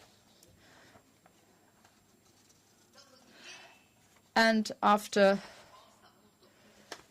that, a more radical proposal in favor of state jurisdiction was made, whereby the ICP would be competent based on the land-related sovereignty and active jurisdiction, which had to be combined cumulatively. So jurisdiction had to be accepted both by the state where the crime had been perpetrated and by the national jurisdiction responsible for such activity. So combined together. Such proposals that had been put forward by the most powerful countries of the planet, without making specific reference. Well, the group of delegates, I was a legal advisor of representing the Italian delegation, the like-minded states representatives, we all submitted an alternative proposal, namely that of based on the relative universal jurisdiction. 4 criteria: territorial, national, active national, passive national, and suspect presence of the criminal. And that would be a good fix. The 2 criteria, national and territorial sovereignty, overlap in most cases. The presence of the national jurisdiction of the victims and the territorial jurisdiction of the criminal that could be apprehended in response to the obligation imposed upon us by the international ICT, well, that looked relevant for us. But on the last night, between the 17th and the 18th of July, 2 important criteria, passive national jurisdiction and the presence of the suspect criminal, were eliminated, were written off based on a do ut des principle, and I cannot dwell upon this do ut des activity. At the end of the story, we must accept that the court can operate only and to the extent that its jurisdiction has been accepted by the territorial state or by the state the suspect criminal is part of, belongs to. And we agreed to have this cumulative approach, and this is good news, and this is a success story to some extent.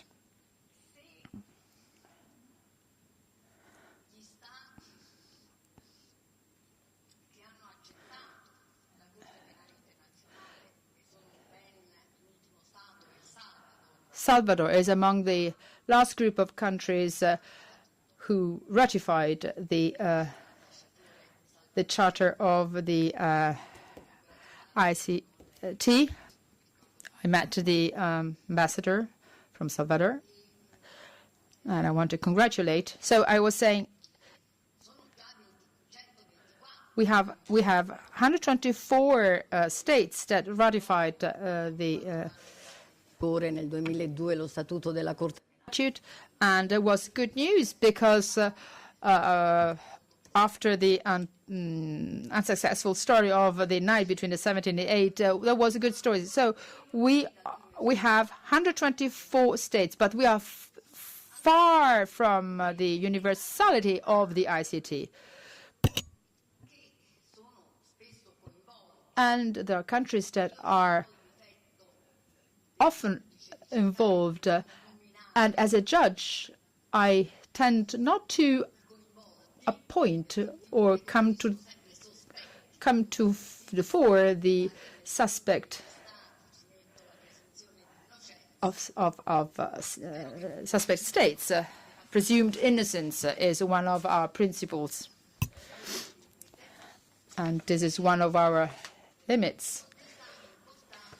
Many relevant states, in spite of being involved, rejected the statutes of the ICT. So the states that accepted or adhere to the ICT statutes are those that have done nothing wrong. The barrier of the state sovereignty should be overcome through a decision of the Security Council. You know very well that the Security Council operates selectively, why Uganda should be given more priority as opposed to Syria, for example. There is the veto system coming from permanent members, so you understand that a case that could involve admittedly, China, Russia, the United States, the United Kingdom, the British delegate had some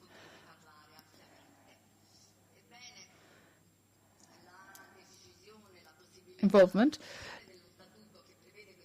And the provision in the ICT statutes that speaks of this competence says very little. In cases where the Security Council is instrumental in activating the International Criminal Court, irrespective of the acceptance or adherence of the state to the ICT Charter, well, we are confronted with cases such as the al-Bashir warrant of arrest in 2009, and 7 years on, just same time frame as the time from the Aquila earthquake to now. Well, there was no apprehension made. No one was arrested. Not because he's the president of Sudan only, but no commitment is complied with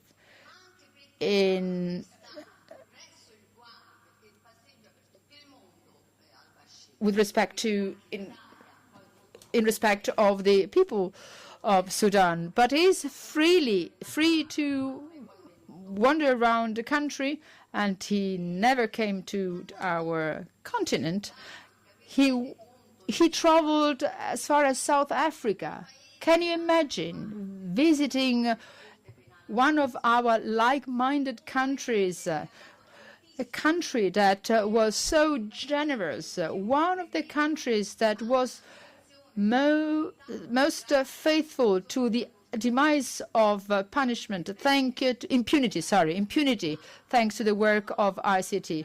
Well, there was a lack of cooperation from South Africa in making the apprehension of al-Bashir possible when he traveled up to South Africa, but South Africa cooperated extensively with all the authorities that were nervous and eager not to comply with the ruling of a goodwill judge in South Africa. And they gave him the ticket to flee the country easily. And the list of countries is quite long. There are other countries that al-Bashir is visiting. And these are all countries that, based on the statutes, since they are party to the Rome's Charter, and also they are member of the Security Council, so have to comply with what is provided for in the Security Council rules and regulations. So it's the entire planet. And in spite of all this, in these kind of cases, the involvement of these individuals is irrespective of their role. In spite of that, the International Criminal Court came to rescue and said the international jurisdiction can cooperate with national jurisdictions. I disagree, and this is quite controversial. There is a full group of people like me. However, the ICT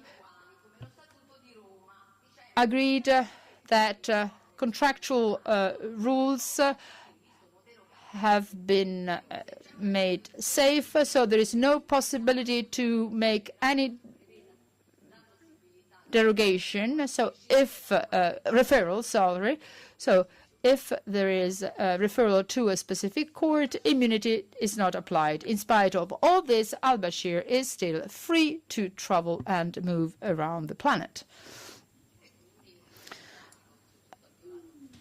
South Africa was responsible for violating the international law, but also the Sudan-based legislative system, because there was a Sudan ruling in place. So the government acted as a legibus solutus. But there is another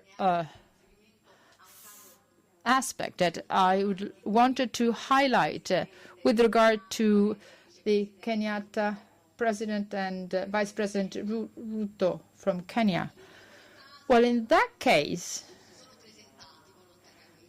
they came to the fore.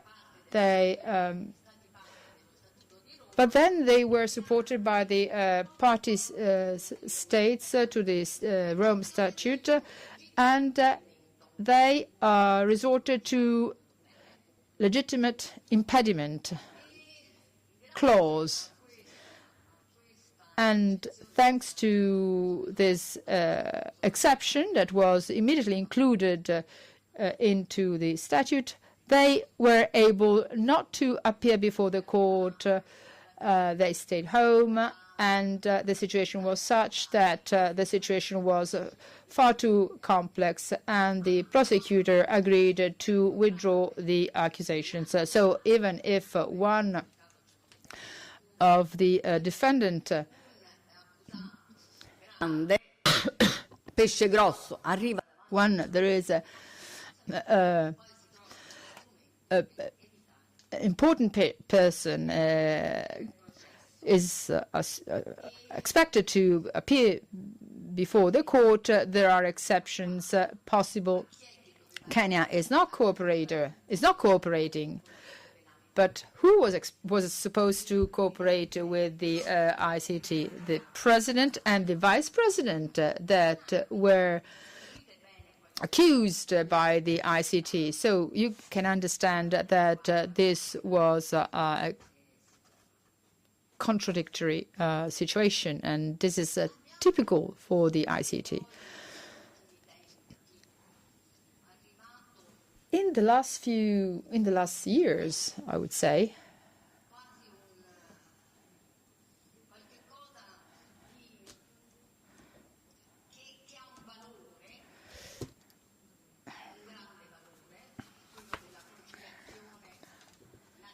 national reconciliation and international reconciliation are two values that have been recognized, and this is related to peace. But in the debate pursued by some international legislative experts, the punishment of crimes such as genocide, crimes against humanity, is against the need of national reconciliation and international reconciliation. There is a contradiction. This is what came up about in the famous case that I mentioned. And I would like to expand on this, but for sake of time, I cannot dwell too much about this, but I want to share my own opinion. I've heard so many witnesses, hundreds and hundreds of witnesses, victims in most cases, but not only victims. And what came up is the following. It is true that victims do not aim at ensuring punishment of the accused. However, victims do have an fundamental objective, that of recognizing the truth. And recognition of the truth can be achieved only by means of trial. Before the former Yugoslavia court, we heard the Milosevic trial, which came to an end due to its demise, and some some people want to use the proceedings of that trial to prove something. No, he died innocent. And in spite of the number of pages that the trial consisted in, victims need to deserve a trial, and trial must come to an end one way or another. I remember there was a woman who was whose daughter was taken away from her arms, and she's still looking for the bodies of her children, and she needs she needs to be told where those bodies can be found, and the accused is in the know, and the accused must inform them. So this is to say that I would like to mention what happened some days ago, where finally and luckily we came to an end in the peace negotiation between the Colombian government and the FARC.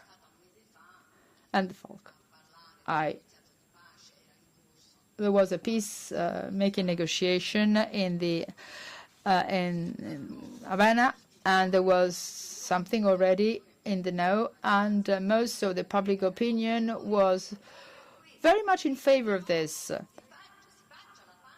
We want peace without renouncing the truth. Conclusions can be more easily reached, reducing the severity of the punishment. And some days ago, we could conclude the negotiations, and I realized that Ferraioli was aware of this. And the truth of the matter is that need for truth should not put aside the role of the International Criminal Court. Article 25 of the Algiers Charter refers to this punishment and responsibility for international crimes. Thank you.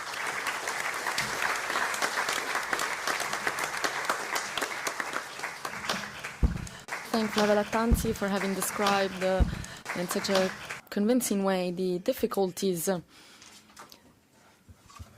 that the International Criminal Court encounters, even many years after the enshrinement of the document, which nowadays appears to be very important. Now there is another guest, which was not actually part of the initial program, but we are taking advantage of his presence here in Rome. And I'm talking about a well-known, famous Egyptian activist who was among the promoters of the spring that put an end to the regime of Mubarak. And under the current Egyptian regime had to expatriate. Nowadays he is in America, and he found himself in Rome today, so we were able to catch him, and he is here. He had no other free moment right now, and when he arrived here, he realized that there was another problem, which is that the interpreters did not have a coat on. So now I don't know if they have already, I hope they didn't go to the store right in front here to buy a jacket, but they went to look for a jacket. So as soon as they arrive, El Boran Mansour will speak. We will give him the floor. I believe he has not arrived yet, right? So in the meantime, the time has come for all of you to ask questions. This is the moment, so go ahead. I believe you can use the microphone that you have in front of you. So please. And please always introduce yourself. Thank you. Buenos días. Good morning, my name is Ana Maria Suarez Franco, and I would like to comment on two things after having thanked all of you for your great presentations. First of all, the fact that I really miss the visibility of oppression which are causing pain to many women as far as self-determination is concerned about the current situation that we're living. And I believe that we must not forget the fact that women as well are victims of the oppression of the market. They are victims of the colonization of their bodies. They are victims of various things which have been proved in the Tribunal in Canada last year. And they're always condemned to being those who are needed by engineers, and they need to bring food home. And they also always need to help those who are sick. They are also victims of war, because they are those who have to send their children out to fight. And they're also victims due to the moment in which their body becomes an object. Women who become anorexic, bulimic, and also oppression. And I think that one of the challenges is this fluid interpretation of the declaration, and that is to say, give visibility to the consequences of oppression of the market for women. And the second thing I would like to comment on is I would like to thank Professor De Zayas for talking about the principles of international law as far as trade is concerned, and the social civil societies which we have worked in. I would also like to talk about the principles of human rights. We're not very happy because not only because they are volunteer, but especially because we believe that they come out after a consensus because the affected communities by these crimes were not actually confronted, and they were just instrumentalized to show participation, because the principles seem to be ambiguous. For example, protection seems to be an expectation in Article 3 of the statute, because and also the implementation, extraterritorial implementation, results to be ambiguous. Also for the mechanisms of justice, because they focus on the fact that on enterprises which are representing an obstacle to justice. And this very often becomes an instrument which, in some sense, tries to justify the damages and does not actually focus on the responsibility itself under the perspective of the victims. And lastly, because all of these processes absorb the tools in a terrible way which does not allow the process to go forward. There is a juridical responsibility. They have the tools to go forward with the international law. Thank you very much.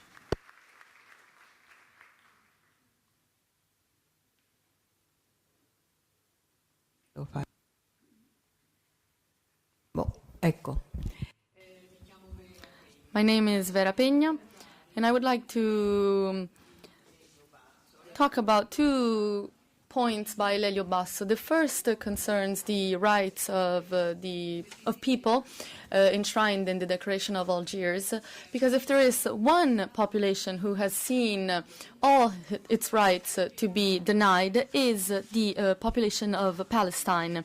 I do not want to comment more because I do not have time, unfortunately. So as far as this is concerned, Lelio told me about a conversation that he had with François Mitterrand. And after this conversation, they came to the final conclusion that in all criminal charters, they talked about people who are in danger. So it would be useful to introduce a new crime, which is that of omission of aid to peoples who are in danger. And I believe that this idea is something that we, as the whole foundation, should bring forward. This morning we talked about the right to peace. So I would like to tell you that once, as an interpreter, I participated in a meeting between the producers of Italian weapons, and this took place shortly after the coming into power of Gorbachev, so at the end of the Cold War. And the weapon producers were very worried. So they had invited Enrique Sinjas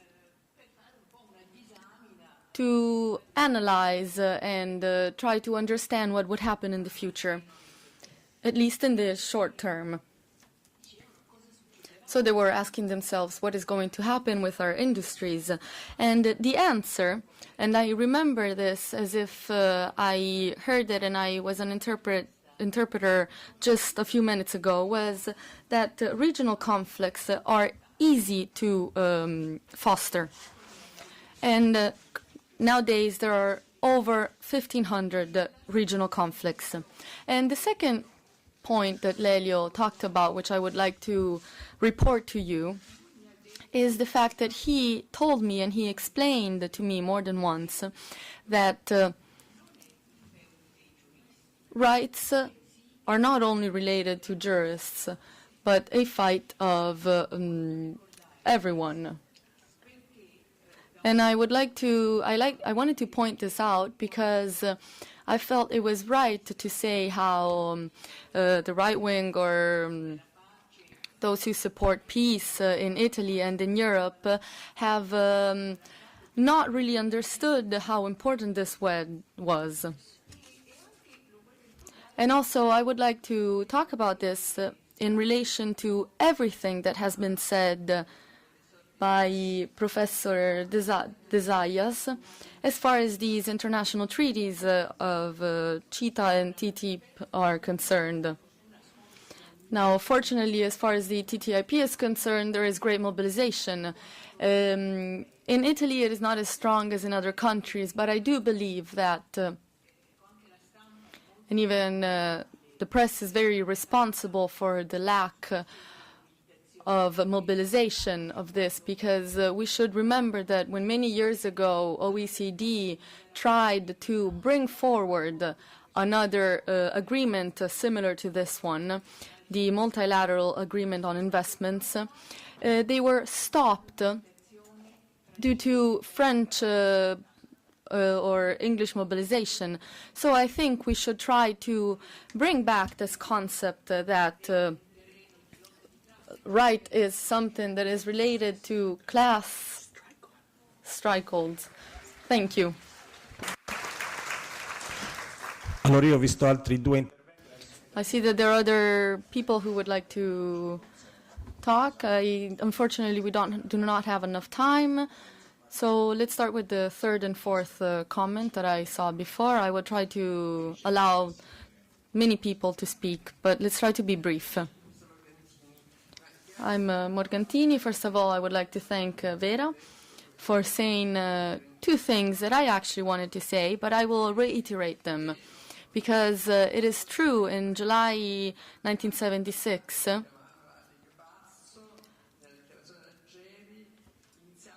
the preamble, which is the sheet of paper, as Lelio Basso used to refer to, saying it started out by saying it's a time of great hopes and great disquiet. At this point in time, I think that it would be very difficult to feel hopeful, and we're somewhat desperate.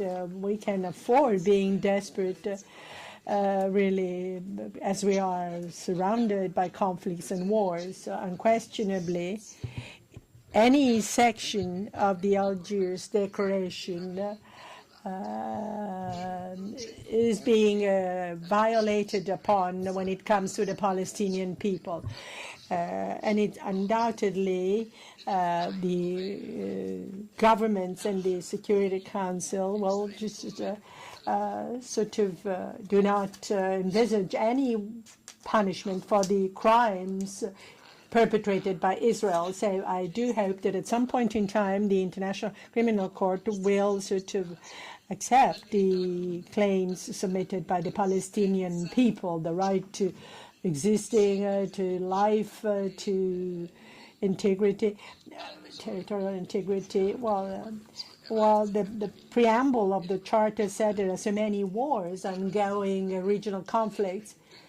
I think that the League for the Rights of Peoples and the Basso Foundation have always been in the forefront of promoting the right to self-determination and non-colonization. So we should take it up again with great sort of vigor.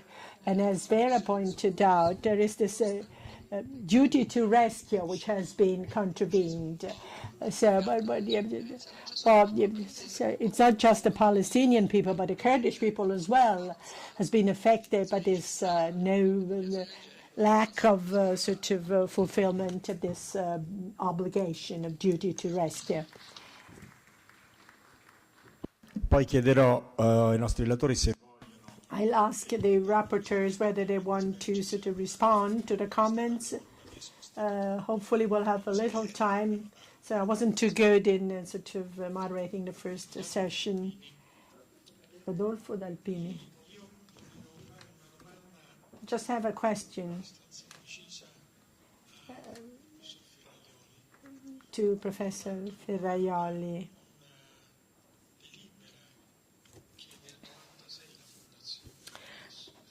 On a decision made by the Basso Foundation in '96 concerning an additional protocol to the Declaration on Genocide.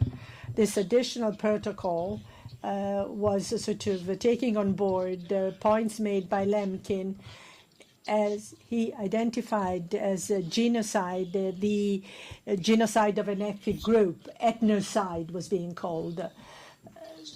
And I have in mind, in particular, the brilliant presentation given by Ferraioli of the principle of offensive approach in the second volume, Juris, where the distinction is being made in terms of freedom from and freedom of, so that all three religions, especially the three religions of the book, which place a great deal of emphasis on freedom which is guaranteed by ontological truth, should backtrack, as is the case for our own religion, with respect to this ontological truth, to give rise to religious pluralism when it comes to the various confessions, religious confessions. So I'd like to hear whether or not this proposal concerning an additional protocol could be taken up again by the Basso Foundation and tabled with the UN. Anyone else who wishes to respond to the comments which were made from the floor? Ferraioli. On this point made about the ethnocide, if you like, the genocide of an ethnic community, this idea of an ethical cognitivism, the idea that there's absolute truths when it comes to religion, ethics, in areas other than scientific domains are a source of intolerance. We see the growth of fundamentalism, of religious terrorism, which are sort of nurtured. But there's ideological fanaticism, lack of tolerance with respect to diversity. And this sort of gives rise to sort of a number of crimes which result into violence against individuals, violence against different religions, non-believers.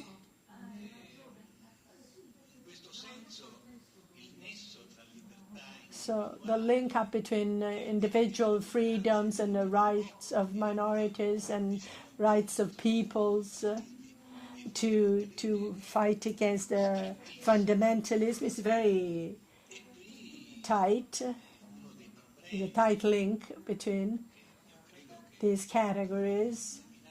And I think that one of the issues that we should consider when it comes to the competence of the People's Tribunal is the following. To what extent can terrorists become a crime, type of crime which could be addressed by the tribunal? We must recognize that most wars ongoing in the world belong to the category of civil wars. What Luisa Morcantini and Vera Peña said is quite right. Well, the Palestinian problem is caused by a civil war which is ongoing in their own territory, and the same is to be said for the Kurdish people.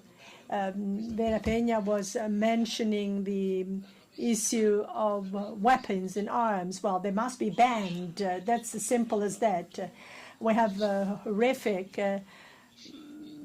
figures on that. We have 500,000 people that are killed because of firearms and 2 million people who die in wars, and the manufacturers of weapons are the ones that should be blamed for that and should be held responsible for that. So the only possibility before us is to ban arms, similarly to drugs, which kill people. So not only do we have to ban the holding of use of arms, but also the manufacture and trade of arms. So they should be outlawed.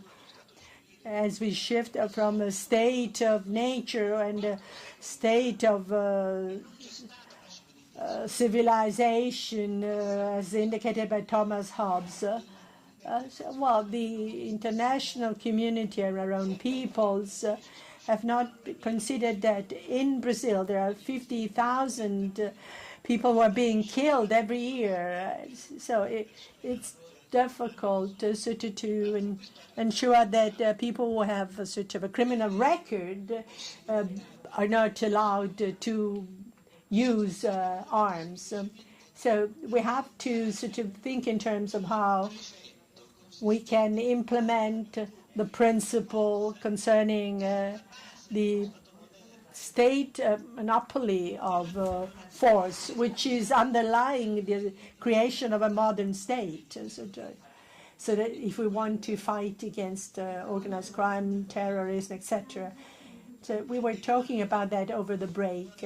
What is missing is not just a vacuum in terms of international law, but it's a lack, vacuum in terms of law, where sort of you have the law of the jungle which prevails, and it's unavoidable, something which we cannot consider to be a natural development. It's due to the lack of accountability of politicians. Flavia Lattanzi voleva aggiungere qualcosa su questo punto. Flavia wants to say something on this. On the question of genocide, it's provided for in the Convention of 48. Genocide on account of racial, religious, or ethnic grounds. It's a political genocide which is not envisaged. We should extend the 48 Convention to political genocide rather than the other sort of, there are other categories which are protected under this Convention of 48, the Rome Statute, the statute of the two ad hoc tribunals. So there isn't this vacuum in terms of norms and legislation. I've come to realize that the former Yugoslavia against the Bosnia Muslim, who were Muslim, was a religious type of genocide. In my sort of minority opinion, I emphasize the ethnic aspects. Let me add one point about terrorism. Well, terrorism is covered in the statute of the International Criminal Court under the heading crime against humanity, because it's an attack against the civilian population. So it comes under the heading of crimes against humanity given by the Rome Statute. But you need sort of magistrates, bona fide magistrates and prosecutors and governments that are willing to bring the case to the International Criminal Court. It's a state that has got to bring the case to the criminal court. If the prosecutor has got the possibility to intervene automatically, that would be a different story. But as a matter of fact, it doesn't seem to use such powers much. Well, to ban weapons and arms, we certainly can agree to that, but arms trafficking is a major crime, and it's a systemic crime that you were referring to, because it's not so easy to deal with that. I'd be very cautious, even though I don't want to take issue with what you say, but this idea of the market, which is basically the perpetrator of crimes, the market as such, I can agree to that, but let's not say that it's not visible as such. We have sort of a number of organizations that belong to specific states that are responsible of severe crimes against the human person, and we want to take them to the International Criminal Court. And they are also responsible for what is being done by some multinational corporations. And we, in a way, can say that we're all the victims of the market, as Professor Ferraioli said. Rather than talking about lack of visibility, let's pinpoint to who they are. There is a possibility to identify them.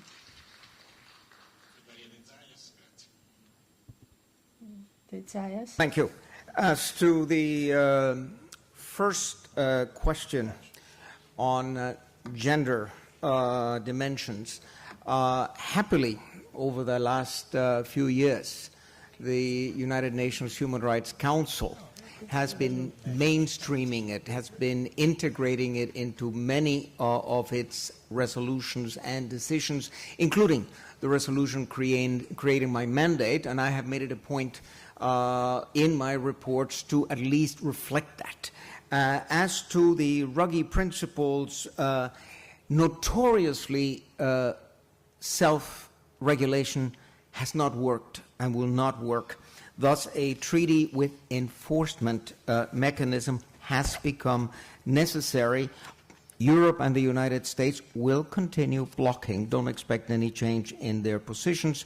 The idea of consensus is totally out of the question, so we'll have to go for a strong text to be adopted by a majority of the Human Rights Council, and the majority is there.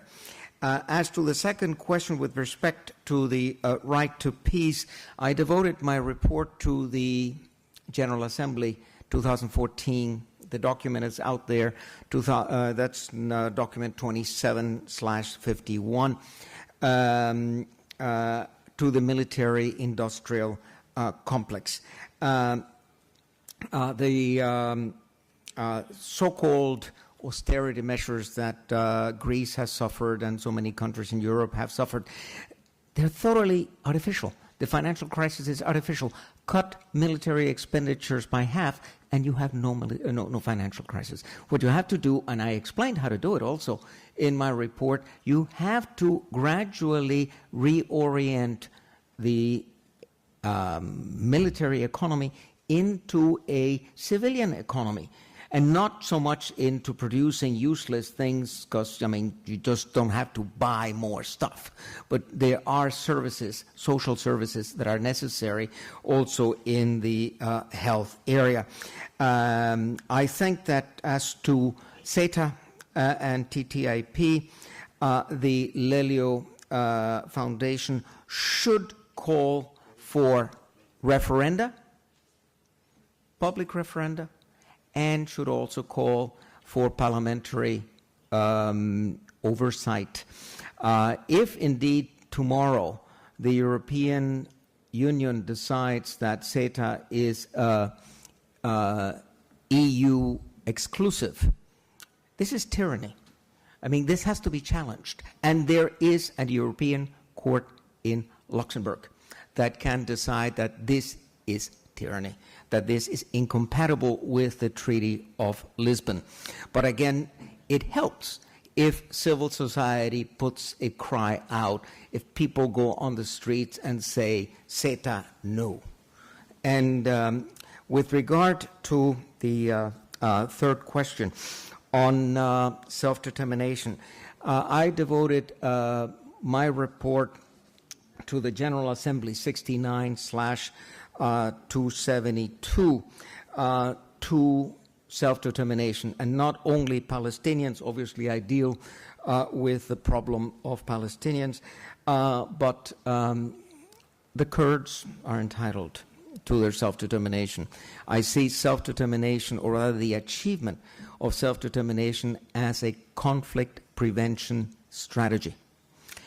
I think that over the last 70 years we have seen that the great majority of local, regional, international conflicts have been or have had something to do with the denial of self-determination. Now we have the Kosovo precedent. It is simply intransigent and annoying to hear European politicians saying, oh no, Kosovo is sui generis. Kosovo is not a precedent. Of course it is a precedent. Of course, international law is not static. It did not stop in 1945. It did not stop with decolonization. It continues developing. And the precedent of Kosovo is relevant to the situation of the Kurds, is relevant to the situation of the people of Nagorno-Karabakh. It's relevant to the question of the Abkhazians, who fought a war already in 1992 and declared themselves independent from Georgia. And, of course, the European Union keeps saying, no, territorial integrity. Well, territorial integrity is an important norm of international law, but it's not the only norm. In case of conflict between human rights and territorial integrity, self-determination takes it. So keep that in mind also as far as decolonization. There are only 17 countries on the list of non-self-governing territories. There are hundreds of people that are aspiring to self-determination. You have the people of Rapa Nui, the so-called Easter Islands. You have the people of West Papua. You have the people of the Moluccans. And it's only gradually that the Aborigines of Australia have made progress and have gotten lands back. Unfortunately, the indigenous of America, whom we in the States still call Indians, instead of calling them by their names, whether they are Cherokees or they're Crees or they are Dakotas or Lakotas or Nakotas, they have a name, but we call them Indians. I mean, the indigenous, they have a right to their self-determination too. Thanks. Grazie. Allora, credo che... Thank you. I think our guest has arrived. So I think we can welcome him, first of all, for his beautiful jacket. Okay, you speak and you have to translate my bag. With the new jacket. Hi, everyone. Thank you for the invitation. So I will speak by Arabic, and my friend will translate to English, to Italian, sorry. Okay. So I will speak by Arabic, and my friend will translate to Italian. شكرا لهذه الدعوة الكريمة. Grazie mille per questo invito. Thank you for your invitation. I have two stories I would like to share with you today. In 2011, there was the revolution in Egypt, and to be precisely on January 25th.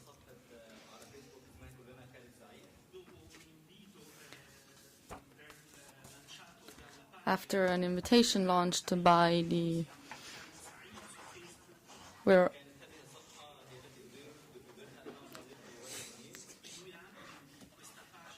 two administrators of a Facebook page are myself and a friend of mine.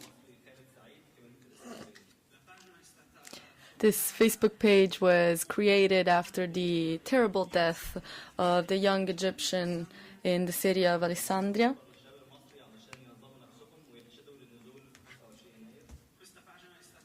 This Facebook page is the most important platform that has invited people to protest, to demonstrate in 2011.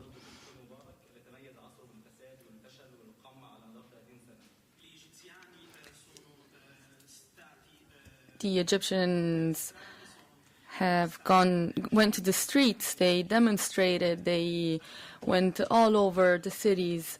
They were very angry to the regime of Mubarak, which lasted 30 years of torture.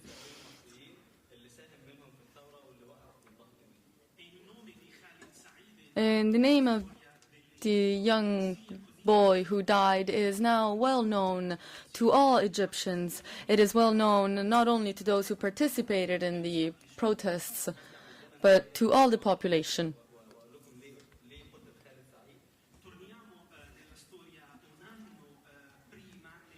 But now let's go a year back in time. So let's go to 2010 and try to understand why this young Egyptian was killed.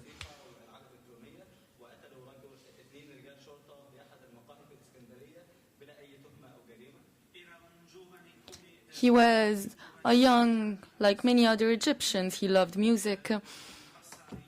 He spent his time on the internet, and he was killed by two policemen in a cafe in Alexandria, in Egypt.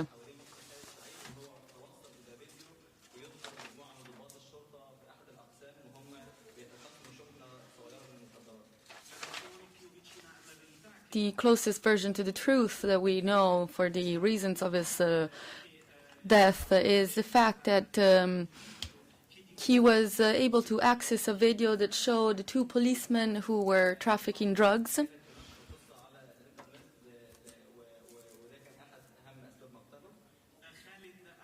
And he made these videos public. He spread these videos on the internet.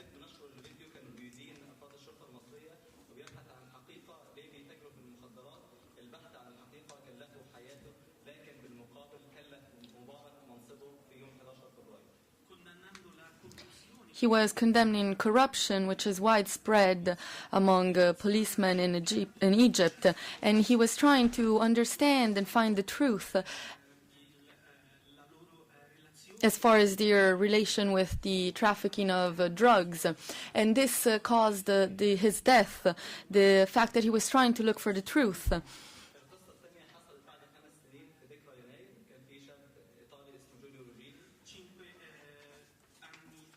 5 years after this fact, in the same anniversary of this, another person, this time an Italian,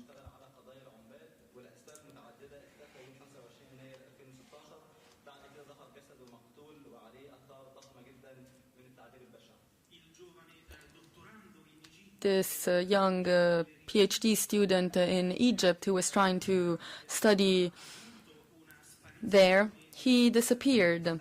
And he was then found dead. He was killed. Giulio, this young Italian guy, as many others, researchers, were trying to look for the truth. And his research caused him to lose his life.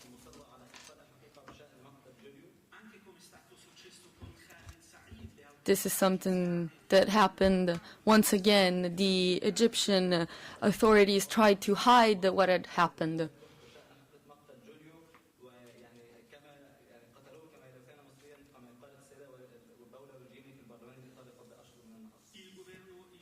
The Egyptian government tried in every possible way to hide the truth, which was so clear to Paola, the mother of Giulio, who correctly said that he was killed as if he were an Egyptian.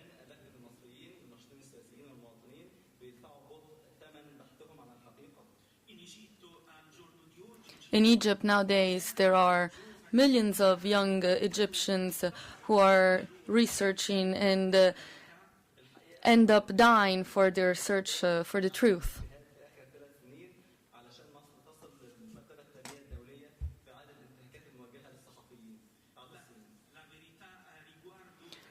The truth as far as the difficult situation that Egypt is living nowadays due to a dictatorial president who is working hardly and insisting on the fact that Egypt should rank second as far as the countries that are violating journalists, and it comes after China.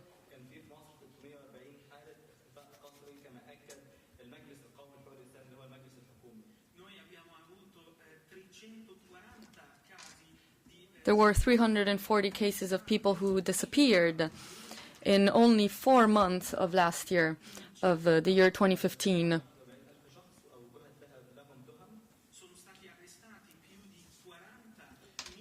Over 40,000 people were arrested without real causes for their arrest.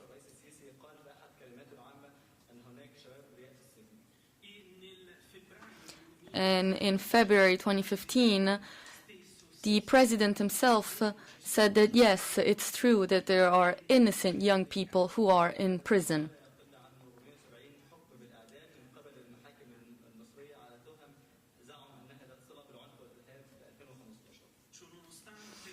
However, in 2015,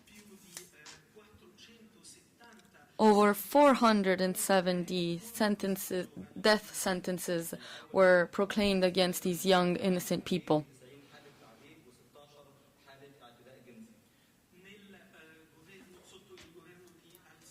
Under the government of Al-Sisi, over 100 cases of torture were recorded and approximately 20 cases of sexual abuse against the prisoners.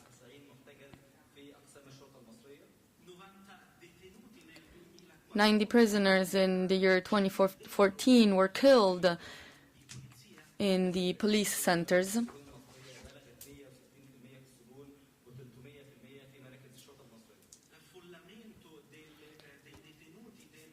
These prisoners are in places which are overcrowded in Egypt, and this accounts for 160% of people.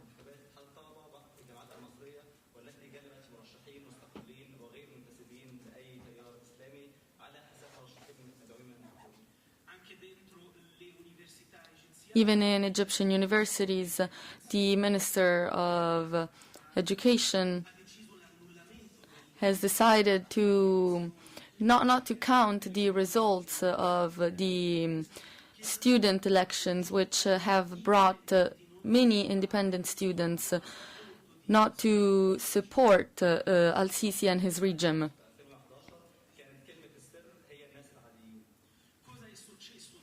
So what happened after the death of the young person in Egypt in 2011? And in 2010 and in 2011, the answer was that was given by many people.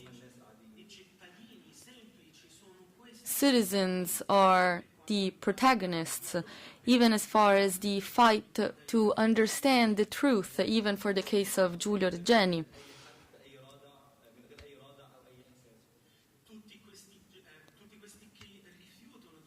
All these young people do not accept the fact that a government and a regime of dictatorship has the chance to kill whoever without a trial, with no real case.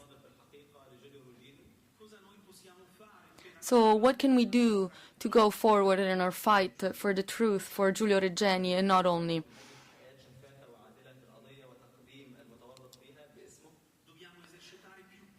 We must bring forward more pressure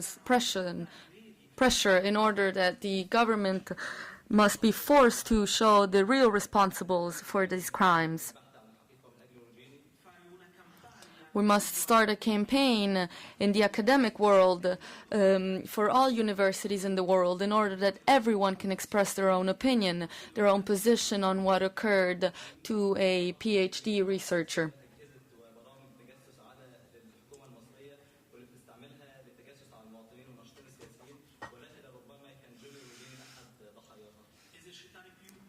We need to bring forward more pressure in order to stop the fact that the Italian government can support the Egyptian government for spying, and this is often used against young people, against citizens. Maybe even Giulio Regeni was a victim of these softwares which are being used.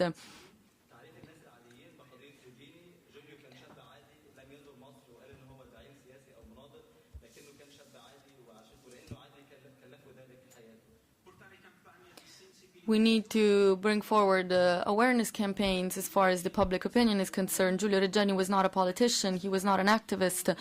He was just a young person trying to research. He went there to research.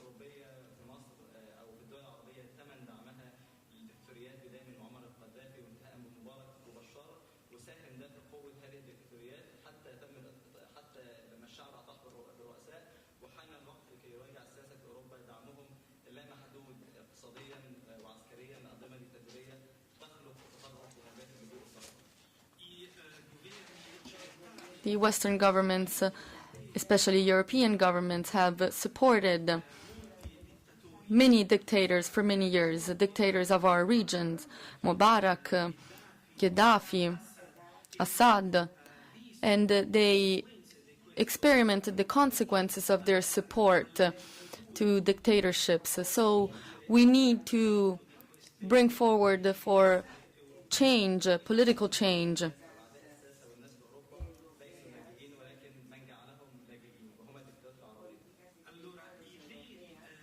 Therefore, the real enemy of politicians, of European politicians, are not the poor refugees, but these regimes who have pushed people, everyday people, to flee from their countries, from their homes.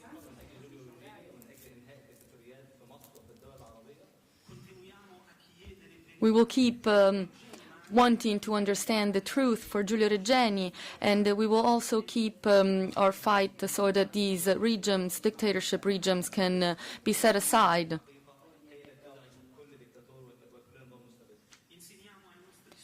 We teach to our students in universities, and we teach our children to keep saying the truth, because the truth is the only thing that can do is that it can destroy the throne of these dictators.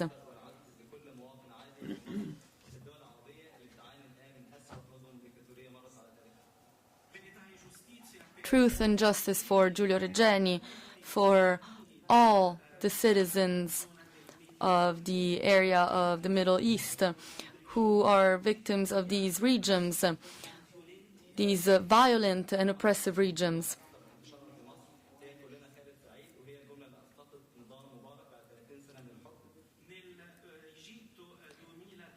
In Egypt in 2010, 2011, the most well-known slogan was "We'll all Khalid Said," and this was also the magical sentence that brought this strong regime like that of Mubarak to actually fall in 18 days.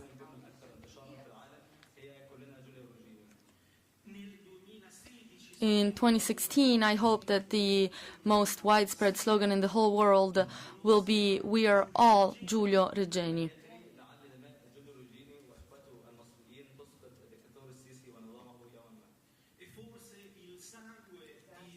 And maybe the blood of Giulio Regeni, of his brothers, will be able to bring a miracle so that these regimes, dictatorship regimes, can fall one day. We hope this will happen soon. Thank you very much for the chance to speak here.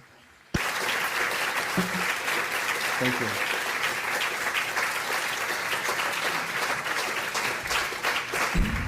Ringrazio molto. I thank very much Abdel Al-Mansour on behalf of all of you. You've been given a round of applause also for joining Khaled Said with Giulio Reggiani. He made us understand that they share the ideals against those who wish to divide us, the two sides of the Mediterranean. So I'd like to apologize to those that haven't had a chance to take the floor. Some are not very happy about that, I'm afraid. You shouldn't blame me for that. We tried to use your time wisely. So could you please ask your questions later on during the next session in the afternoon?